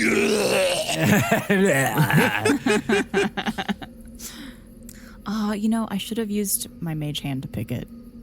Oh yeah. But it wasn't the thistle. It was those damn mushrooms. The mushrooms. Yeah. Yeah, that's true. Your bird flies off, then returns a very quick while later. Right around then, the vomiting starts wearing off. You guys don't feel quite as sick as you did before. It can talk to you? It says it obeys verbal commands, so it doesn't say that I can understand it. Yeah. So it flew up and it found berries. To bring him back? No. Okay. Go get the berries. Okay, how about this? Lead us to the berries. Can I say that? Did it work? Yeah. Right. Lead us to the berries. Takes off and it begins flying a little further to the west, away from where you guys are. Okay. Can we follow? Do you all follow it? Yeah. Right? Why not? Okay. I like birds. I trust him. That's part of Bart's character now. He trusts birds. Trust birds, yeah. You walk a little further down the trail, and the bird flies by some leafy bushes that grow orange berries. Flies back and lands on your shoulder. We'll say. Hey, could you ask these birds if these are by any chance breeze berries? It's a spirit that I've summoned. Damn it. I don't know. I think it only knows what I know at this point. Oh, yeah, that makes sense. We've already decided that it's hush thistle, even though we don't know it's hush thistle. So why don't we just decide this is breeze berries, even though we don't know if it's breeze berries? Should I use my mage hand to go grab it? Just to be safe? I love it. Okay, I'm going to use my mage hand to go pick a bunch of these. Or harvest, as you say. Ooh, look at you being all scared. Yeah, we're cautious. We've been vomiting. Yeah, you send your mage hand out, and it picks a few berries and returns them to you. Excellent. We did it! Maybe. We possibly He's too did easy. it! The bird gets up from your shoulder and begins flying again to the north and around the bend, out of your sight. It's my bird? Yeah. Why? It flies back to you again. Wait, did it find more berries? It gets up and flies again to the north and then around the bend. Oh, son of a... Hey, Mutt, I have a great idea. Why don't we go north and around the bend? Okay, I like that idea, Bart. I don't know where you got it from, but I love it. Can you both make me perception checks? Love to. Oh, that's an 8. Ugh, 13. Bart, you notice hidden in the ground by this bush with the berries you just got, there's a couple of bear traps that are hidden there. Okay. Hey, Mud, you might want to step lightly. There are some hidden bear traps It's not good. that I saw myself with my own 2 eyes. Okay, can you point them out to me? Where are they? There's one over there and over there. Yeah, you're able to point them out to him. Okay. How far apart are they? If y'all are careful, now that you know they're there, you're able to avoid them. Oh, okay. Okay. I would say, like, at first I was thinking, oh, maybe we should trigger them so they close and we don't, like, risk stepping in them, but they might save us from something else that might chase us. So Look at you being smart. let's be careful. Look at Gus being surprised. Barb's being smart. Why is this a surprise? Yeah, jeez. I went to college. That's a really good idea. I'm gonna you should get an inspiration die for that. I think it's a great idea. Oh, there it is. Yeah. Thank you, Glamour School. Yeah, you all passed by the bear traps, and you passed a couple other plants on your way, but if you go around the bend where the bird was flying, you see up ahead that there are some more berries. The fog begins to fade around you, and at the edge of the clearing, you spot a nest of sturges. They look to be gathered around various trinkets and shiny objects that they're smothering with red berries. Amongst the treasure trove, you catch sight of Sordo also being smeared in the red berry juice. Sordo. Sordo, come here, boy. Come here, boy. Come on, Why is he Sordo. being smeared with the juice? I wonder what that does. Maybe they think it's their baby? I don't know. Could Bart attempt a whistle so high pitch that the Sturges don't hear, but only Sordo does? I don't know if Sordo has that kind of capability to hear that. So the Sturges, how many Sturges? We'll say that there's 3 that you see. I turn into a dog and charge barking loudly. Oh, what is that? Roll me an intimidation check. Oh, good one. I'm not intimidating. That's an 8. Well, what about your dog intimidation? I don't. What's that roll? Bark, bark, bark. Oh, the trees no. behind the nest begin to rustle and the ground vibrates beneath your feet. The Sturges immediately stop smothering Sordo and step back, bowing their heads to the ground. Oh. Bursting through the trees stomps a giant pot-bellied sturge with a monstrous snout. It pushes up from the ground to stand on its hind legs, easily reaching 5 feet in height. It waddles forward toward the berry-smothered treasure trove, and the tiny Sturges bow even lower to the ground. It reaches down, snatches Sordo, and holds it up high. A dopey smile comes across its trunk-like snout, and with a hoarse, screechy voice, it slowly bellows,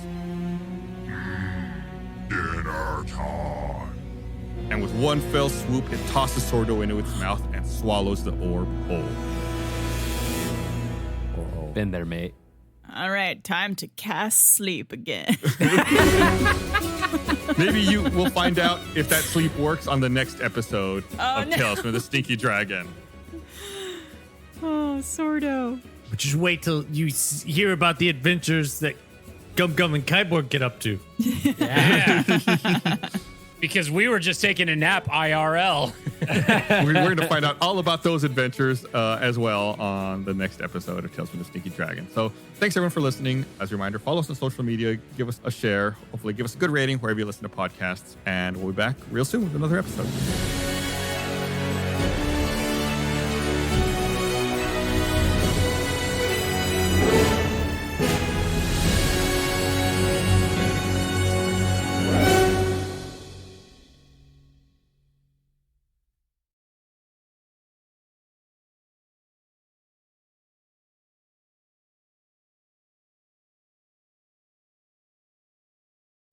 This is a Rooster Teeth production.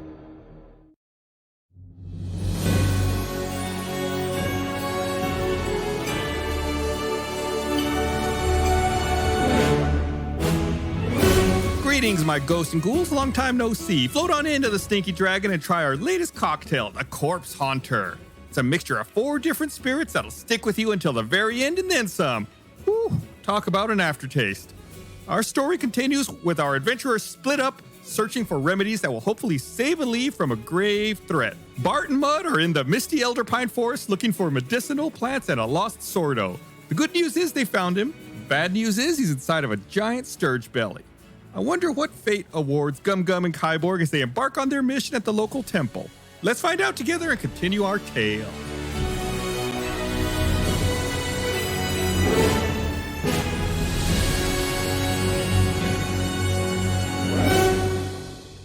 I love when you get to your high-pitched voice. Woo!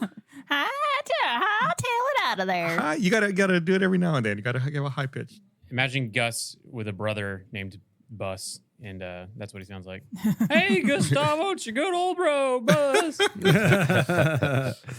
Oh, I hate that bus. All right, we're gonna pick up with Kyborg and Gum Gum here. They're going to church. Yeah, you follow the local signage southward past Boulder A Heights School until you reach an impressive stone temple with stained glass windows. You walk around the building and you find a small set of stone steps leading up to a pair of ornate elder pine doors. A marquee sign next to the door reads, Temple of Daya, open 24/7. Queen Daya, help us to be the people our dogs believe us to be. Signed by Pastor Ocean. I mean, are we just standing outside this place, or what? Yeah, you're standing right outside. Right outside the Temple of Daya. All right. Okay, let's go in. Gum Gum, real quick, pop quiz. Yeah. I know what it is. I'm going to see if you know what it is. What? What are we looking for? We're looking for You can do it. an altar. Nope. Yes, an altar. I thought we were looking for an inhaler. An in-breather. Oh, God. How big is it? Failed our mission. It's like a fist. It's between my 2 fists. It's pretty good. Pretty good, Gum Gum. I'm proud of you guys. I mean, we only did cover that yesterday. We just, so we're we're recording this the day after that other episode. So good memory. You got it for 24 hours. Yeah. So yeah, you all are standing outside the Temple of Daya. Okay. I knock on the door. Ooh. You ball up your hand into a fist and knock on the door, and the door isn't even latched. It slides open. And the Elder Pine front doors open to reveal a long stone hall bathed in kaleidoscopic sunlight pouring through stained glass windows on all sides. The floors are made of mosaic stone tiles, and the vaulted ceiling is decorated with a painted mural. Along the walls are a few alcoves decorated with stone statues and plants. Straight ahead are a few pedestals holding religious relics and a pair of bookshelves. Beyond that are several stone pews occupied with a handful of locals, and at the end of the temple you spot an altar and someone playing a pipe organ that echoes through the halls. All right, let's go. Do we need to do a thing before we go in? You know, like one of those religious things?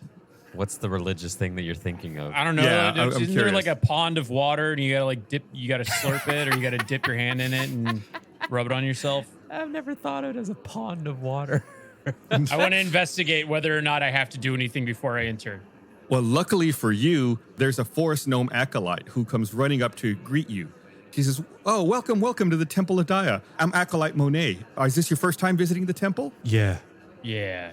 Oh, well, you're definitely going to want to follow the temple's sacred practices in order to adhere to our religious beliefs here. Okay. Okay. Yeah. Sure. What's that? Walk us through it.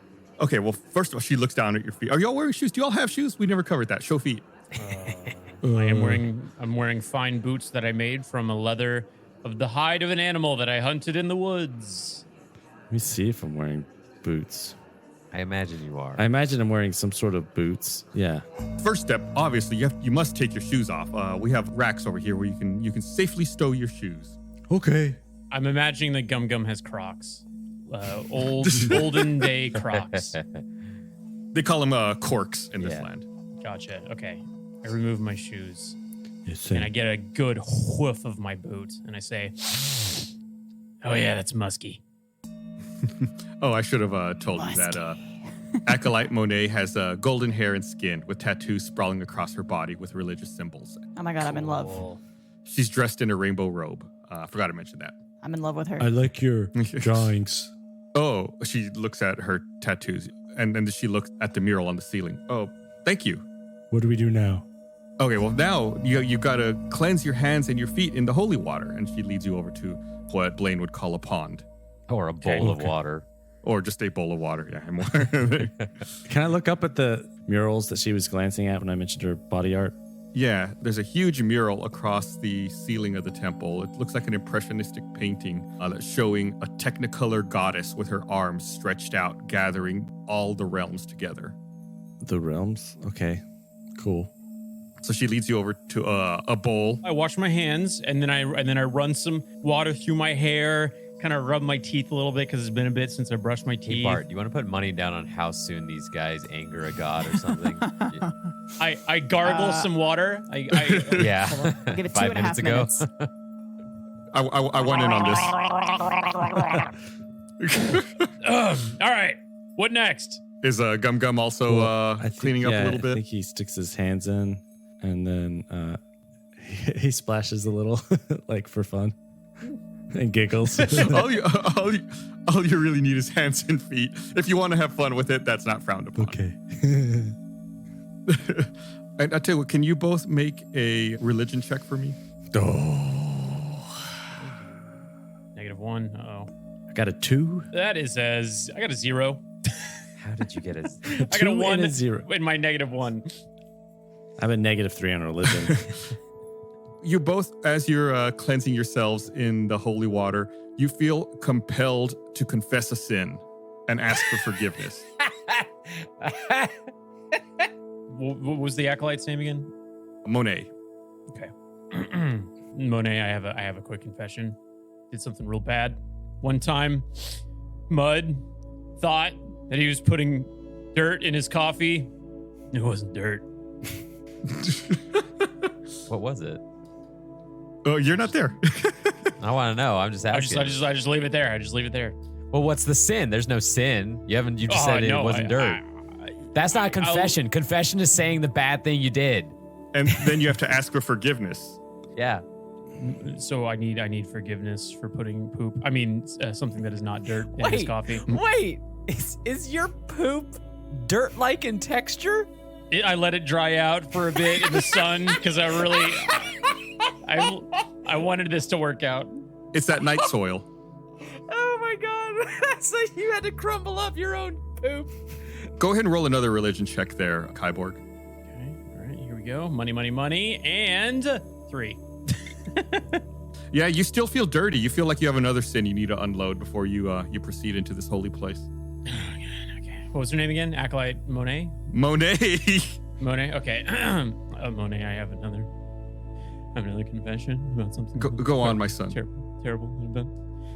In my party, there's a small man named Bart.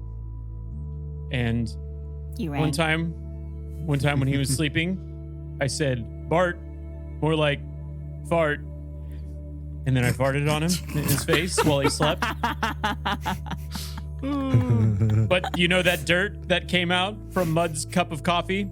That's where I got the dirt from. And you have to ask for forgiveness. I need your forgiveness, Monet. Please forgive me, Acolyte Monet. Make another religion check. Okay, here we go. 16. 16. That's All is forgiven, my son. You may proceed. Oh, bless you. Thank you. I have a confession. Yes. I'm afraid of the dark at night. Oh, God. Well, there's nothing inherently wrong or bad with that. Yes, there is. You have... Do you seek forgiveness for your fear? Yes. I'm sorry. Roll a religion check, please. It's a 4. You have a -3 on religion. Wow. Is there anything else you wish to unburden from yourself? I'm also afraid of forks. Forks? Like the eating utensil? Yeah. There's a lot of spikes on them, and they hurt my tongue. Monet, if I may, it's because he was chased by people with pitchforks when he was young because of his size. You seek forgiveness for this? Yeah, I'm sorry. I'm afraid of forks. Go ahead and roll a religion check. We'll say you have advantage for having a pure soul. Just being dumb. I got a 7 and a 9. I'm sorry, Gus. Don't be sorry to me. You're the one who has to keep coming up with sins. What else do you wish to unburden from your soul, child? I'm trying to think. Sorry. If I may, Monet, I have one more confession. I know I don't need to do this, but I feel like I must. Okay. One time in the night, I put several forks in Gum Gum's bed, and he couldn't see them because it was the night and he was afraid of the dark. Please forgive me. You are forgiven. Oh, thank you. I'm also afraid of those wiggly things in the dirt. Worms? Oh, yeah. Do you seek forgiveness for your fear? Yeah. I got a -1. You got a -1. Jeez. You have advantage for having such a pure soul.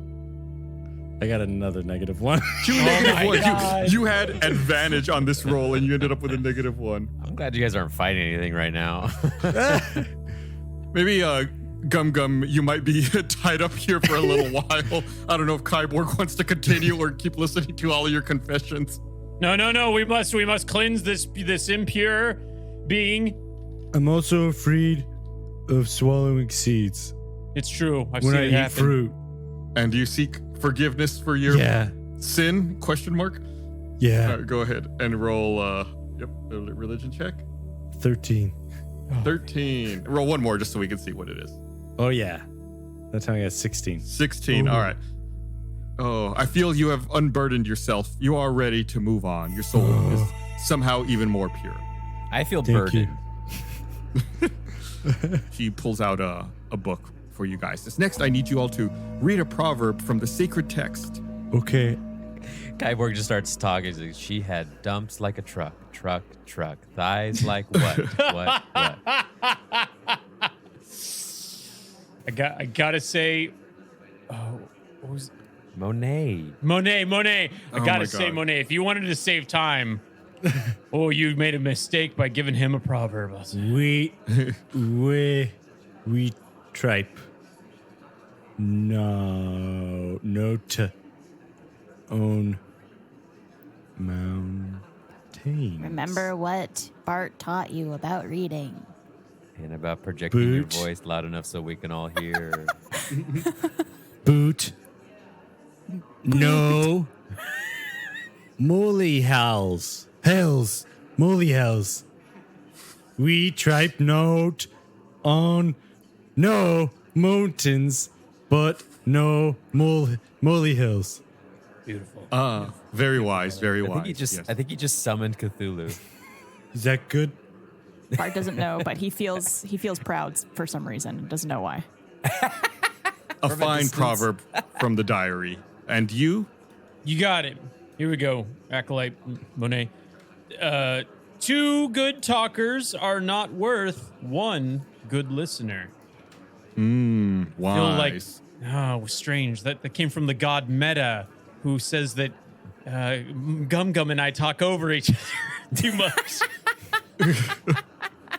I show Kyborg my thing, proverb, to show him how good I did. We trip not on mountains, but on molehills. Yeah. Very good. No, moly hills. Important to remember. Great wisdom. Now you must proceed to make an offering to Daya in the alms chest. Oh, God. Acolyte Monet leads you to the alms chest. Don't you guys love church? Now, Are we getting married? Is this what this is? Nope. This is just church. You're led to a gold inlaid elder pine chest, which is locked with a thin money slot. Can I have a privacy? No, I mean the chest is out in the open. No, I just can't go with people watching. Well, there's no way. It's like attached to the floor to prevent theft. So there's really no way to move it to a private location. Okay. The entire congregation watches. Some of the congregation in the pews up front are watching you all as you proceed to the alms chest. What's the minimum? What's the cover at this nightclub? I don't think I can go with them watching, Cyborg. You just gotta give an offering, bro. You just give him some money. That's all you gotta Oh, do. money. Yeah. Not to be confused with Monet, who is the acolyte, very friendly, tattooed lady over there. She's watching as you all stand in front of the alms chest, not giving any money so far. What's the minimum? How much? What's the Daya only asks that you give from the heart what you can. Okay. I want to convert. Can I convert silver into copper? Is that something I can do? Convert? No, you need to go to like a shop or like a money exchange or something. Oh no. It's less about that I don't have the money. It's just that I wanted to do something with the money. I guess I'll put in 3 gold. Is that a lot? Whoa. Good God. Wow. Is that a really lot? religious? Acolyte Monet says, "Thank you, my son. Your pure soul shines through." Thank you. I take out 5 pieces of silver, and then I make it rain. I just flip them. I go, yeah, and then into Very the thing. respectful in the church. Acolyte Monet is clearing her throat. You okay?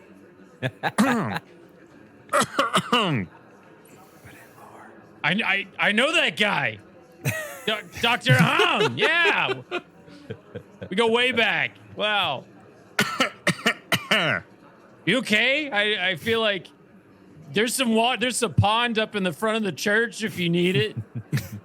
Her eyes are kind of looking over at the alms chest. I'm gonna flip one more gold coin in there.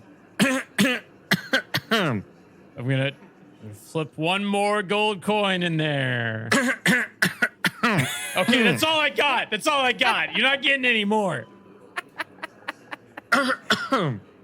I put in one more gold coin.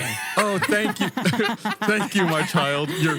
Your kindness shows through to the all benevolent goddess Daya. Oh, yeah. Least I could do. Yeah. No big deal. So stupid. Oh, don't worry. We're almost done. You're almost ready to proceed into the temple. The next steps should be very easy for folks like yourselves. Okay. What does that mean? Big strapping young men. Next, you must either sing a song or offer a prayer to Daya. Say name's Daya? Yeah, if you choose to sing a song, it must be in the form of a haiku and you must sing it out loud. If you decide to make a prayer to Daya, it must be a quatrain with alternating rhymes of A, B, A, B. Oh. Haiku? I'm going to let you two think about that for a little bit, and we're going to smash cut back over to Team Bud in the Elder Pine Forest. Smash cut. Smash Cut is also our alternative team name. I cut, Bart smashes. That's so accurate.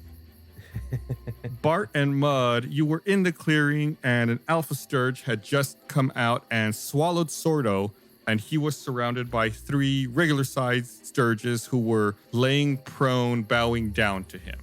And I am a dog. And you're a dog, and you came charging in to accost them. I guess try to scare them off. Yeah. So, in your DM brain, am I committed to this charge while this Sturge is doing this, or have I been given opportunity to alter course of my actions? I pictured you charged in and tried to like bark and scare them off, but they didn't notice because they were busy starting to like bow down when the rumbling started. Yeah, I rolled a bad intimidation. Right. So what do you guys want to do? I'd like to back up a little bit. Is what I'd like to do. So you're not charging anymore. What you thinking? Should we do, are we like, we're not in combat, right? Unless you want to be. No, I'm asking. We have not rolled for initiative. We have not rolled for initiative, no. All right. I feel like, should our main priority try to be saving Sordo? Yeah, I mean, we got to get Sordo out. So we probably need to, I mean, I could try casting, could I try casting a spell on Big Alpha Boy? Yes. Well, what spell are you thinking of? I could try to make it sleep. Hey, let's use that classic. Yeah. Although it it's worked big, once before. it would probably take a high roll, right? What do you got? Like 5d8 is what you get to roll? I think so, yeah. All right. I guess we could just try it. We're not in combat. Yeah. I'm going to say that if you cast this, this will be like almost like a surprise action, and then after this, you're going to roll initiative. Do you have any other ideas on how to resolve this without immediate fighting? I mean, I could try talking to him. I have good charisma. I can talk to animals too. Because this Sturgis is what, an animal? Yeah. It looks like a cross between a large bat and an oversized mosquito. Oh, wait, hold on. I have comprehend languages, but I don't think that it counts for me speaking to them. I think it's just understanding. Oh. So, did we get this clear? Mud can speak to animals and plants, and then if they can reply, Bart might be able to understand them. Yes. Perfect. But yeah. I think it will cost me a spell slot to comprehend languages. You want to try to do this without combat? Yeah. All right. I change out of my dog form. I'm going to be my cuteness, my furball self. And I approach and like, hello, how are you doing today? More dinner? Oh, are you hungry? Do you need some more food? I'd be happy to share a meal with you if you'd like. My name's Mud, and this is my companion Bart, and we're here. We're here looking for some companionship to share some berries with. The other Sturges that were previously bowing down are no longer bowing down. They're up and flying around looking at you guys. Uh-oh. They seem to be deferring to the Alpha Sturge, waiting to see what it's going to do before they act. Okay. Do you want to maybe try to convince him that Sordo is poisonous? Yeah. If he doesn't let him go, he might die. I've noticed that you've taken a liking to our friend Sordo. He's the little chap that you just swallowed. I'd highly recommend that you maybe reverse that action. Sordo is made out of material that's not good for the digestion. I don't know if we could maybe interest you in some other food instead. But shiny, yummy. Oh, I agree. Very, very shiny. But the yummy will end and will result in some no tum tum time. No tum tum? Bad. Yes. Make it. We gotta have some kind. I got charisma. I got what is this? Advantage on charisma. From Bart's perspective, it just looks like Mud is talking to this. What is it? Bird? Giant bird? Bat. Yeah, bat. like a and they're just mosquito bat. Well, how it's working out is I'm talking, it's then talking back, and you have to then translate to me. Well, no, it's speaking in a very broken call. Oh, okay. Yeah. Okay. Good. Make a persuasion check. Well, we're at a 14. Is that right? 14. That's 14. Yeah. 14. Okay. Tum tum bad. Right, I told you it's not going to end well. That guy coming out of you is not going to be a good time. What do? Oh, it's a good question, my friend. Bart, do you perhaps have anything to help the situation here? Well, Bart has some practice with the Heimlich maneuver. Right.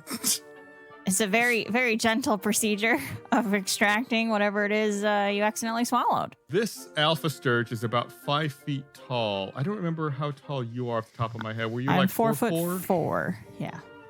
Yeah. So it's 8 inches taller than you. So It would be maybe a little difficult to try to Heimlich it. I mean, I guess you could give it a shot. You're kind of a beefy boy. Yeah. I cast guidance on Bart and give him a D4 to a rolled ability check coming up. Excellent.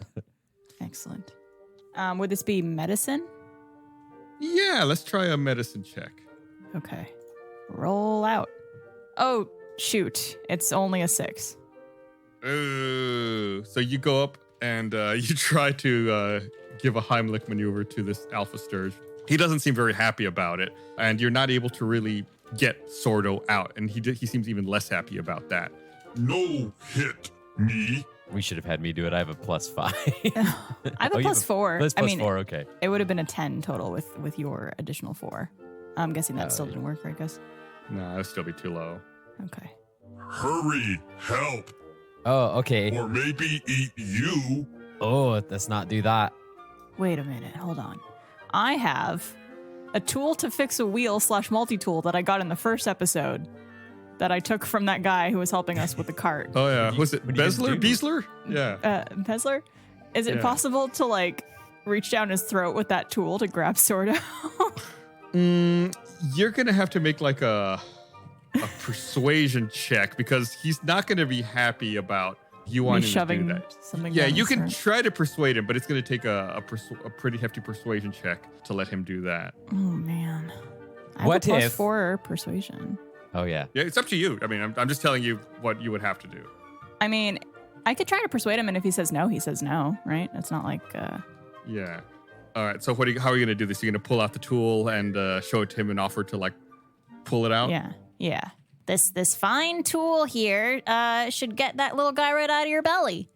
All you gotta do is open up wide, and try not to breathe. Go ahead and make a persuasion roll to see if you persuade him. God damn it. Okay. 1. Yeah, Okay. Should I use my inspiration die? It's up to you. What do you think, John? Oh, totally burn that. Okay. I'm using my persuasion. I'm gonna try that again. Second roll, persuasion. 7. It's a 7. It's a 3 plus I a 4. am not rolling This is good a- today. This is a cursed episode. This entire episode is cursed. No, ouchie. Okay, what if we just try another version of the Heimlich maneuver, but we go more of a frontal assault style, and I'll hold from the back, and then Bart will go from the front, give a nice little tap to the tum-tum, we'll get Sorto right out of there with a group effort. Yeah, if you do this, if you say, for example, in this scenario, if Bart is the one doing the Heimlich and you're in the front helping, you would basically give Bart advantage on her roll since you're there assisting. Yeah. Or sorry, you'd give Bart advantage on his roll. Sorry, I get confused. 'Cause Barbara is playing Bart. I'm playing a little boy. But I guess Barbara's making the roll for Bart, which makes it even more. Sorry. Exactly. You're welcome, Gus. Yeah. Tried to make it as confusing as possible. I think if we both help, we can get this figured out. To complicate things a little bit, for some reason, you're starting to feel a little tired, Bart. Oh, no. Not quite your full self. Maybe it's I don't know. You're just you've had a long day. What roll did I fail on? Is it from the glowing shrooms we passed before? It might be. We did some shrooms earlier, and it's still got effects on us. Yeah, could we do this 1-2 punch kind of thing?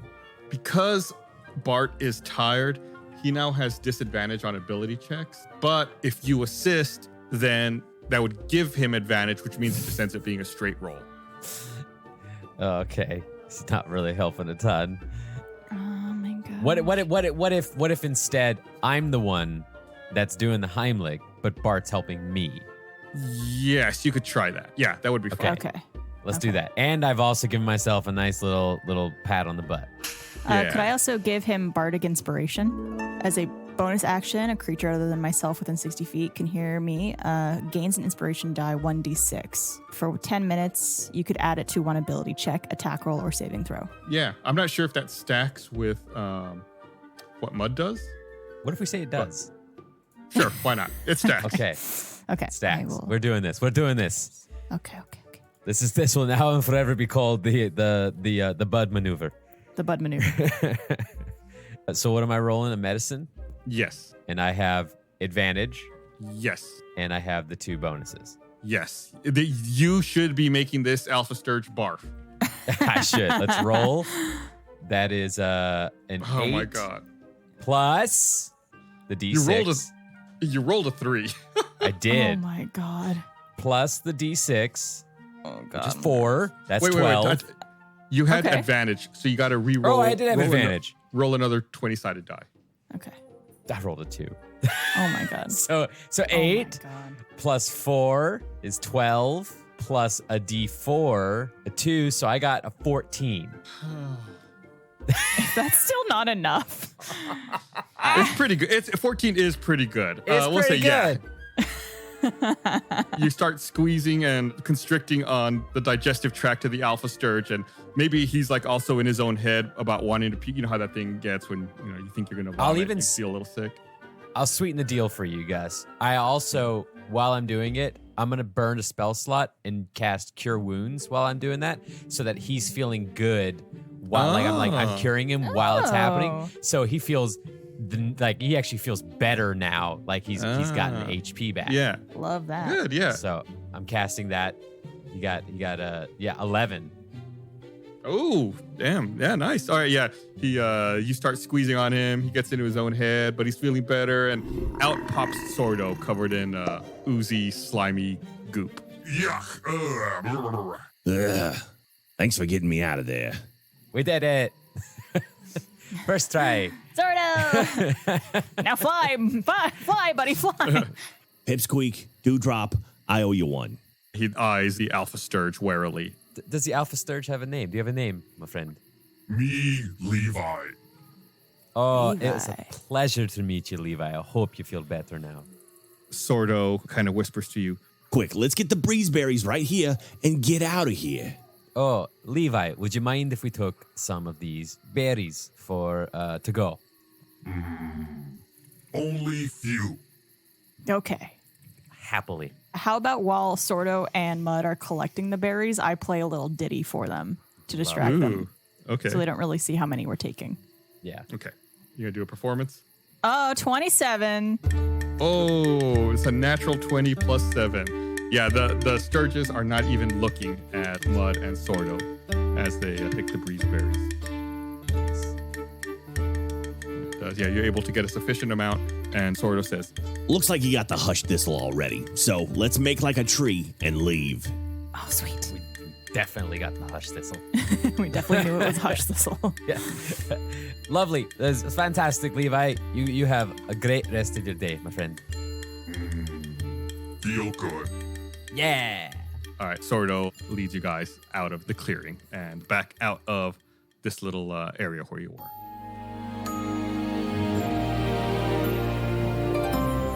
Everyone, want to thank you for listening to the show. We're not done yet, but I do want to remind you the best thing you do to try to help us out is to tell a friend or engage on social media about the show, tweet about it, wherever you use social media, talk about it there.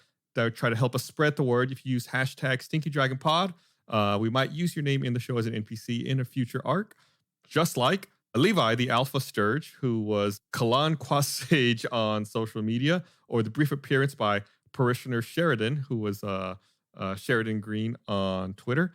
You can tell us maybe if you want, maybe about like a simple magic item you'd like to use in the show. Maybe a few items that are going to show up that were suggested by Jason Elger. And of course, you can also rate us on the podcast platform. Wherever you listen to this podcast, so far we've had amazingly positive and glowing reviews of the show. Thank you so much. We'd love it if we get more. We're greedy that way. But again, thank you so much for all of the positive vibes, all the good engagement. And with that being said, let's go ahead and pay the bills. In a world full of secrets, two sleuths with an appetite for the unknown have come together to uncover the hidden truths of the internet. Join co-hosts Trevor Collins and Alfredo Diaz as they dive into the internet's most intriguing mysteries, conspiracies, and supernatural events. Every week, our host will guide you through one of the numerous unsolved incidents and through what some would call expert analysis to try to figure out what's real and what's nothing more than a tall tale. Maybe they even investigate some creatures that you would hear about like in a mythical setting, like some kind of fantasy creature. Maybe they'll find a unicorn. Maybe they'll find a dragon.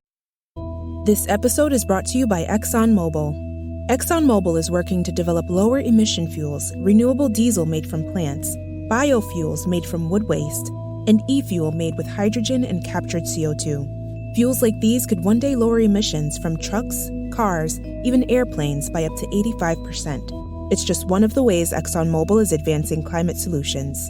Learn more at exxonmobil.com/fuels. Whether you're in the stands cheering on your team or in your backyard grilling up a storm, you can always enjoy that classic ballpark flavor with Ballpark Buns and Rolls. America's favorite Ballpark Buns and Rolls are always freshly baked, always soft and delicious, and never fall apart. Find them wherever you buy groceries. Now at Sephora, Clarins brings you their new Double Serum Eye. Inspired by their worldwide best-selling Double Serum, Clarins brings you new Double Serum Eye, a 2-in-1 formula with 13 plant extracts that combine into one powerhouse eye treatment to visibly smooth, firm, and hydrate for more youthful-looking eyes in just 7 days. The formula contains 96% natural ingredients, including Clarins' youth-preserving duo of turmeric and organic wild chervil. Head to Sephora to shop the Clarins Double Serum Eye. Unravel the mystery and connect the dots each week with Red Web, available Mondays on Rooster Teeth, YouTube, and any of your favorite podcasting apps. Meanwhile, back at the Temple of Daya, Acolyte Monet is eager to hear what you have prepared for her. I would like to sing a song. Sing a song? Oh, the parishioners would love to hear that. Gum Gum is in church. Gum Gum likes to sing the song. Gum Gum is in church. Go ahead and make me a performance check. That was a bop. Performance. 12. 12. Oh, the parishioners, no, they seem to be nodding to each other and smiling at you. They seem to like it. Acolyte Monet says, very good, Gum Gum. Did you come up with that all by yourself? Yeah. That's excellent. You've done such a great job today. We're all so proud of you. Thank you. Kyborg, do you have something you'd like to offer to Daya? Oh, yeah. Just putting on the finishing touches. Let me review this real quick. What would you like to offer to Daya? A song or a prayer? A song. It doesn't really fit your format, but it is for Daya. Holy Daya, you've been down too long in the midnight sea. Oh, what's becoming of me? I'm looking around and no one's getting the joke. No one's into it. Okay, all right. This is a prayer that I made. Prayer. There once was a man named Brink. He jumped into a cold pond. The water made his privates shrink, and off came his fleshy wand. Make a persuasion check. All right, here we This go. is a church, my dude. Yeah, I know, but I hate Brink Tussler. It was also supposed to be a prayer to Daya. Yeah. That's a solid 7. Yeah, no, That tracks. That tracks. The parishioners are very unhappy. They seem to be all right. really, really upset. They're getting cool. impatient with you. I got one more. It's not so much a prayer. It's more of a confession. There once was a boy named Gum Gum. He wanted a pogo stick, but his friend Kyborg was a dum-dum. He lost the toy, and now he feels like a dick. Huh? Make a persuasion check. Persuasion check coming up. And yeet. It's a -1. Wow. The parishioners are actively booing now. There's a couple who are actually walking out of the church. Wait. I can. Let's see. Gum Gum just starts singing again. Gum Gum is in church. Gum Gum likes to sing the song. Gum Gum is in church.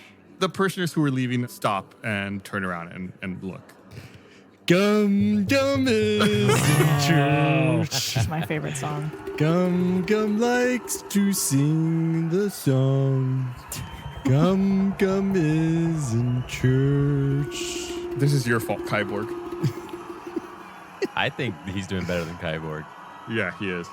The parishioners, some of the more concerned ones, step up and ask if you'd like some help, Kyborg. No, I'm good. I got this. I'm 2 lines away from completing this really sick haiku.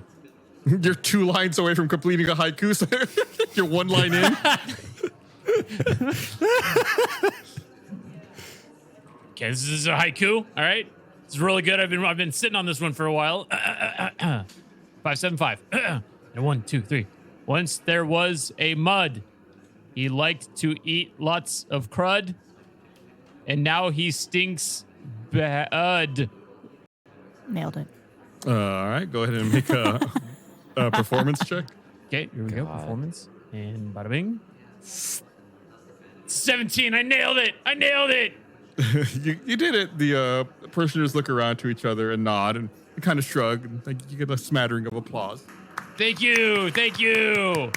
Where am I? Where is this place called? The Temple of Daya? No, like what's the city? Boulderay.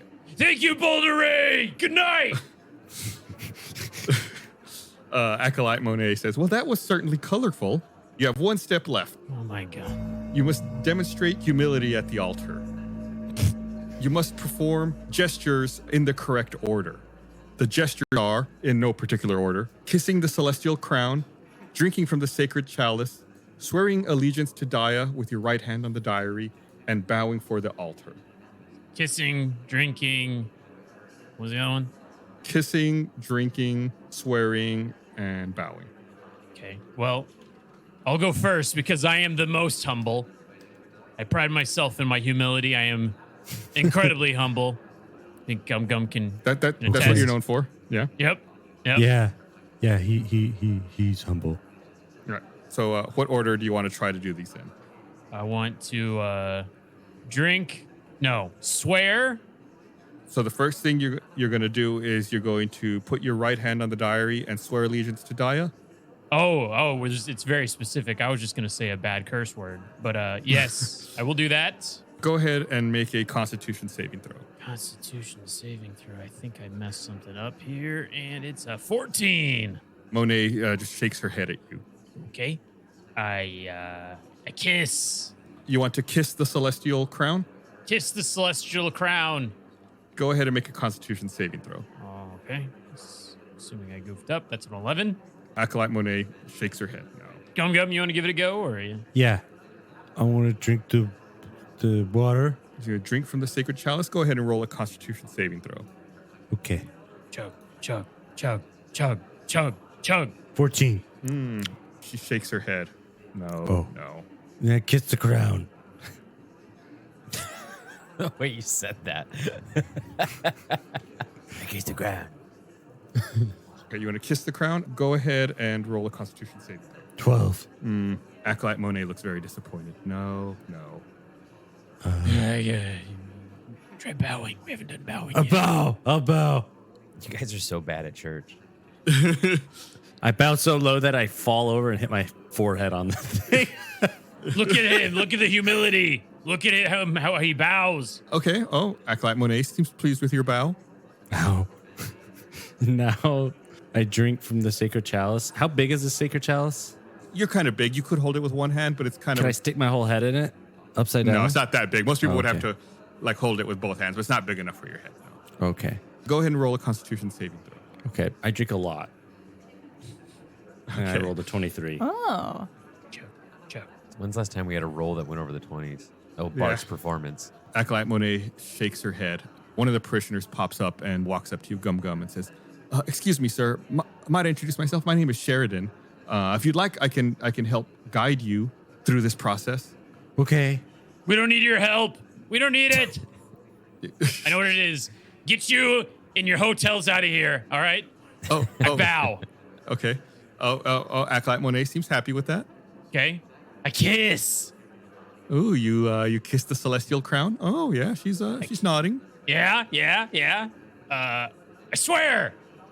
Ooh, swearing allegiance with your right hand on the diary. Nice. Yeah. You like that? Then I drink. This is like that meme of Vince McMahon.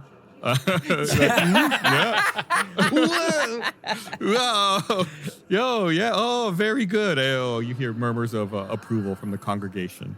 Woo! Humility! Okay, then I do the same. What was the order again? I bow and I hit my head again. And then I kiss. Mm-hmm. And then I swear and then I drink. Ooh, oh yeah, everyone's very, very happy. Sheridan particularly, you did it, Gum Gum. Sheridan seems very happy with you.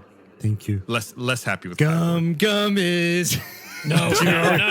One The whole more congregation, the time. whole congregation joins in this time. It's a new prayer song. Yeah. Acolyte Monet says, you've demonstrated humility and respect for the temple, so you're free to wander about the temple at your discretion as you wish. And steal the thing you're looking for. I look at the organs to see if the rebreather is a part of that. I have a hunch. Make a perception check.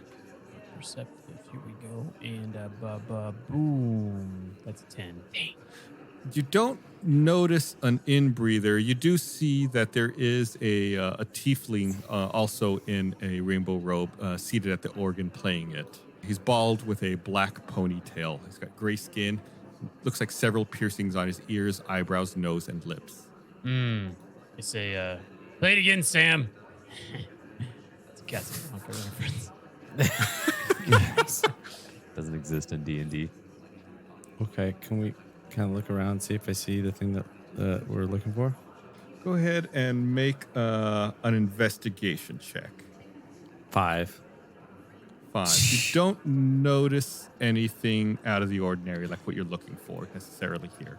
Can I ask is there that one lady who Acolyte Monet? Acolyte Monet, can I ask her if she's still around? Yeah, I mean, she's like milling about doing various tasks. Miss Monet, Yes, Gum Gum. someone I know is hurt and they need to breathe better. Do you have a breathy thing? A breathy thing?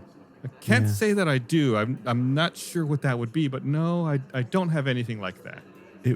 It's like L-shaped, like a shape of an L on her forehead.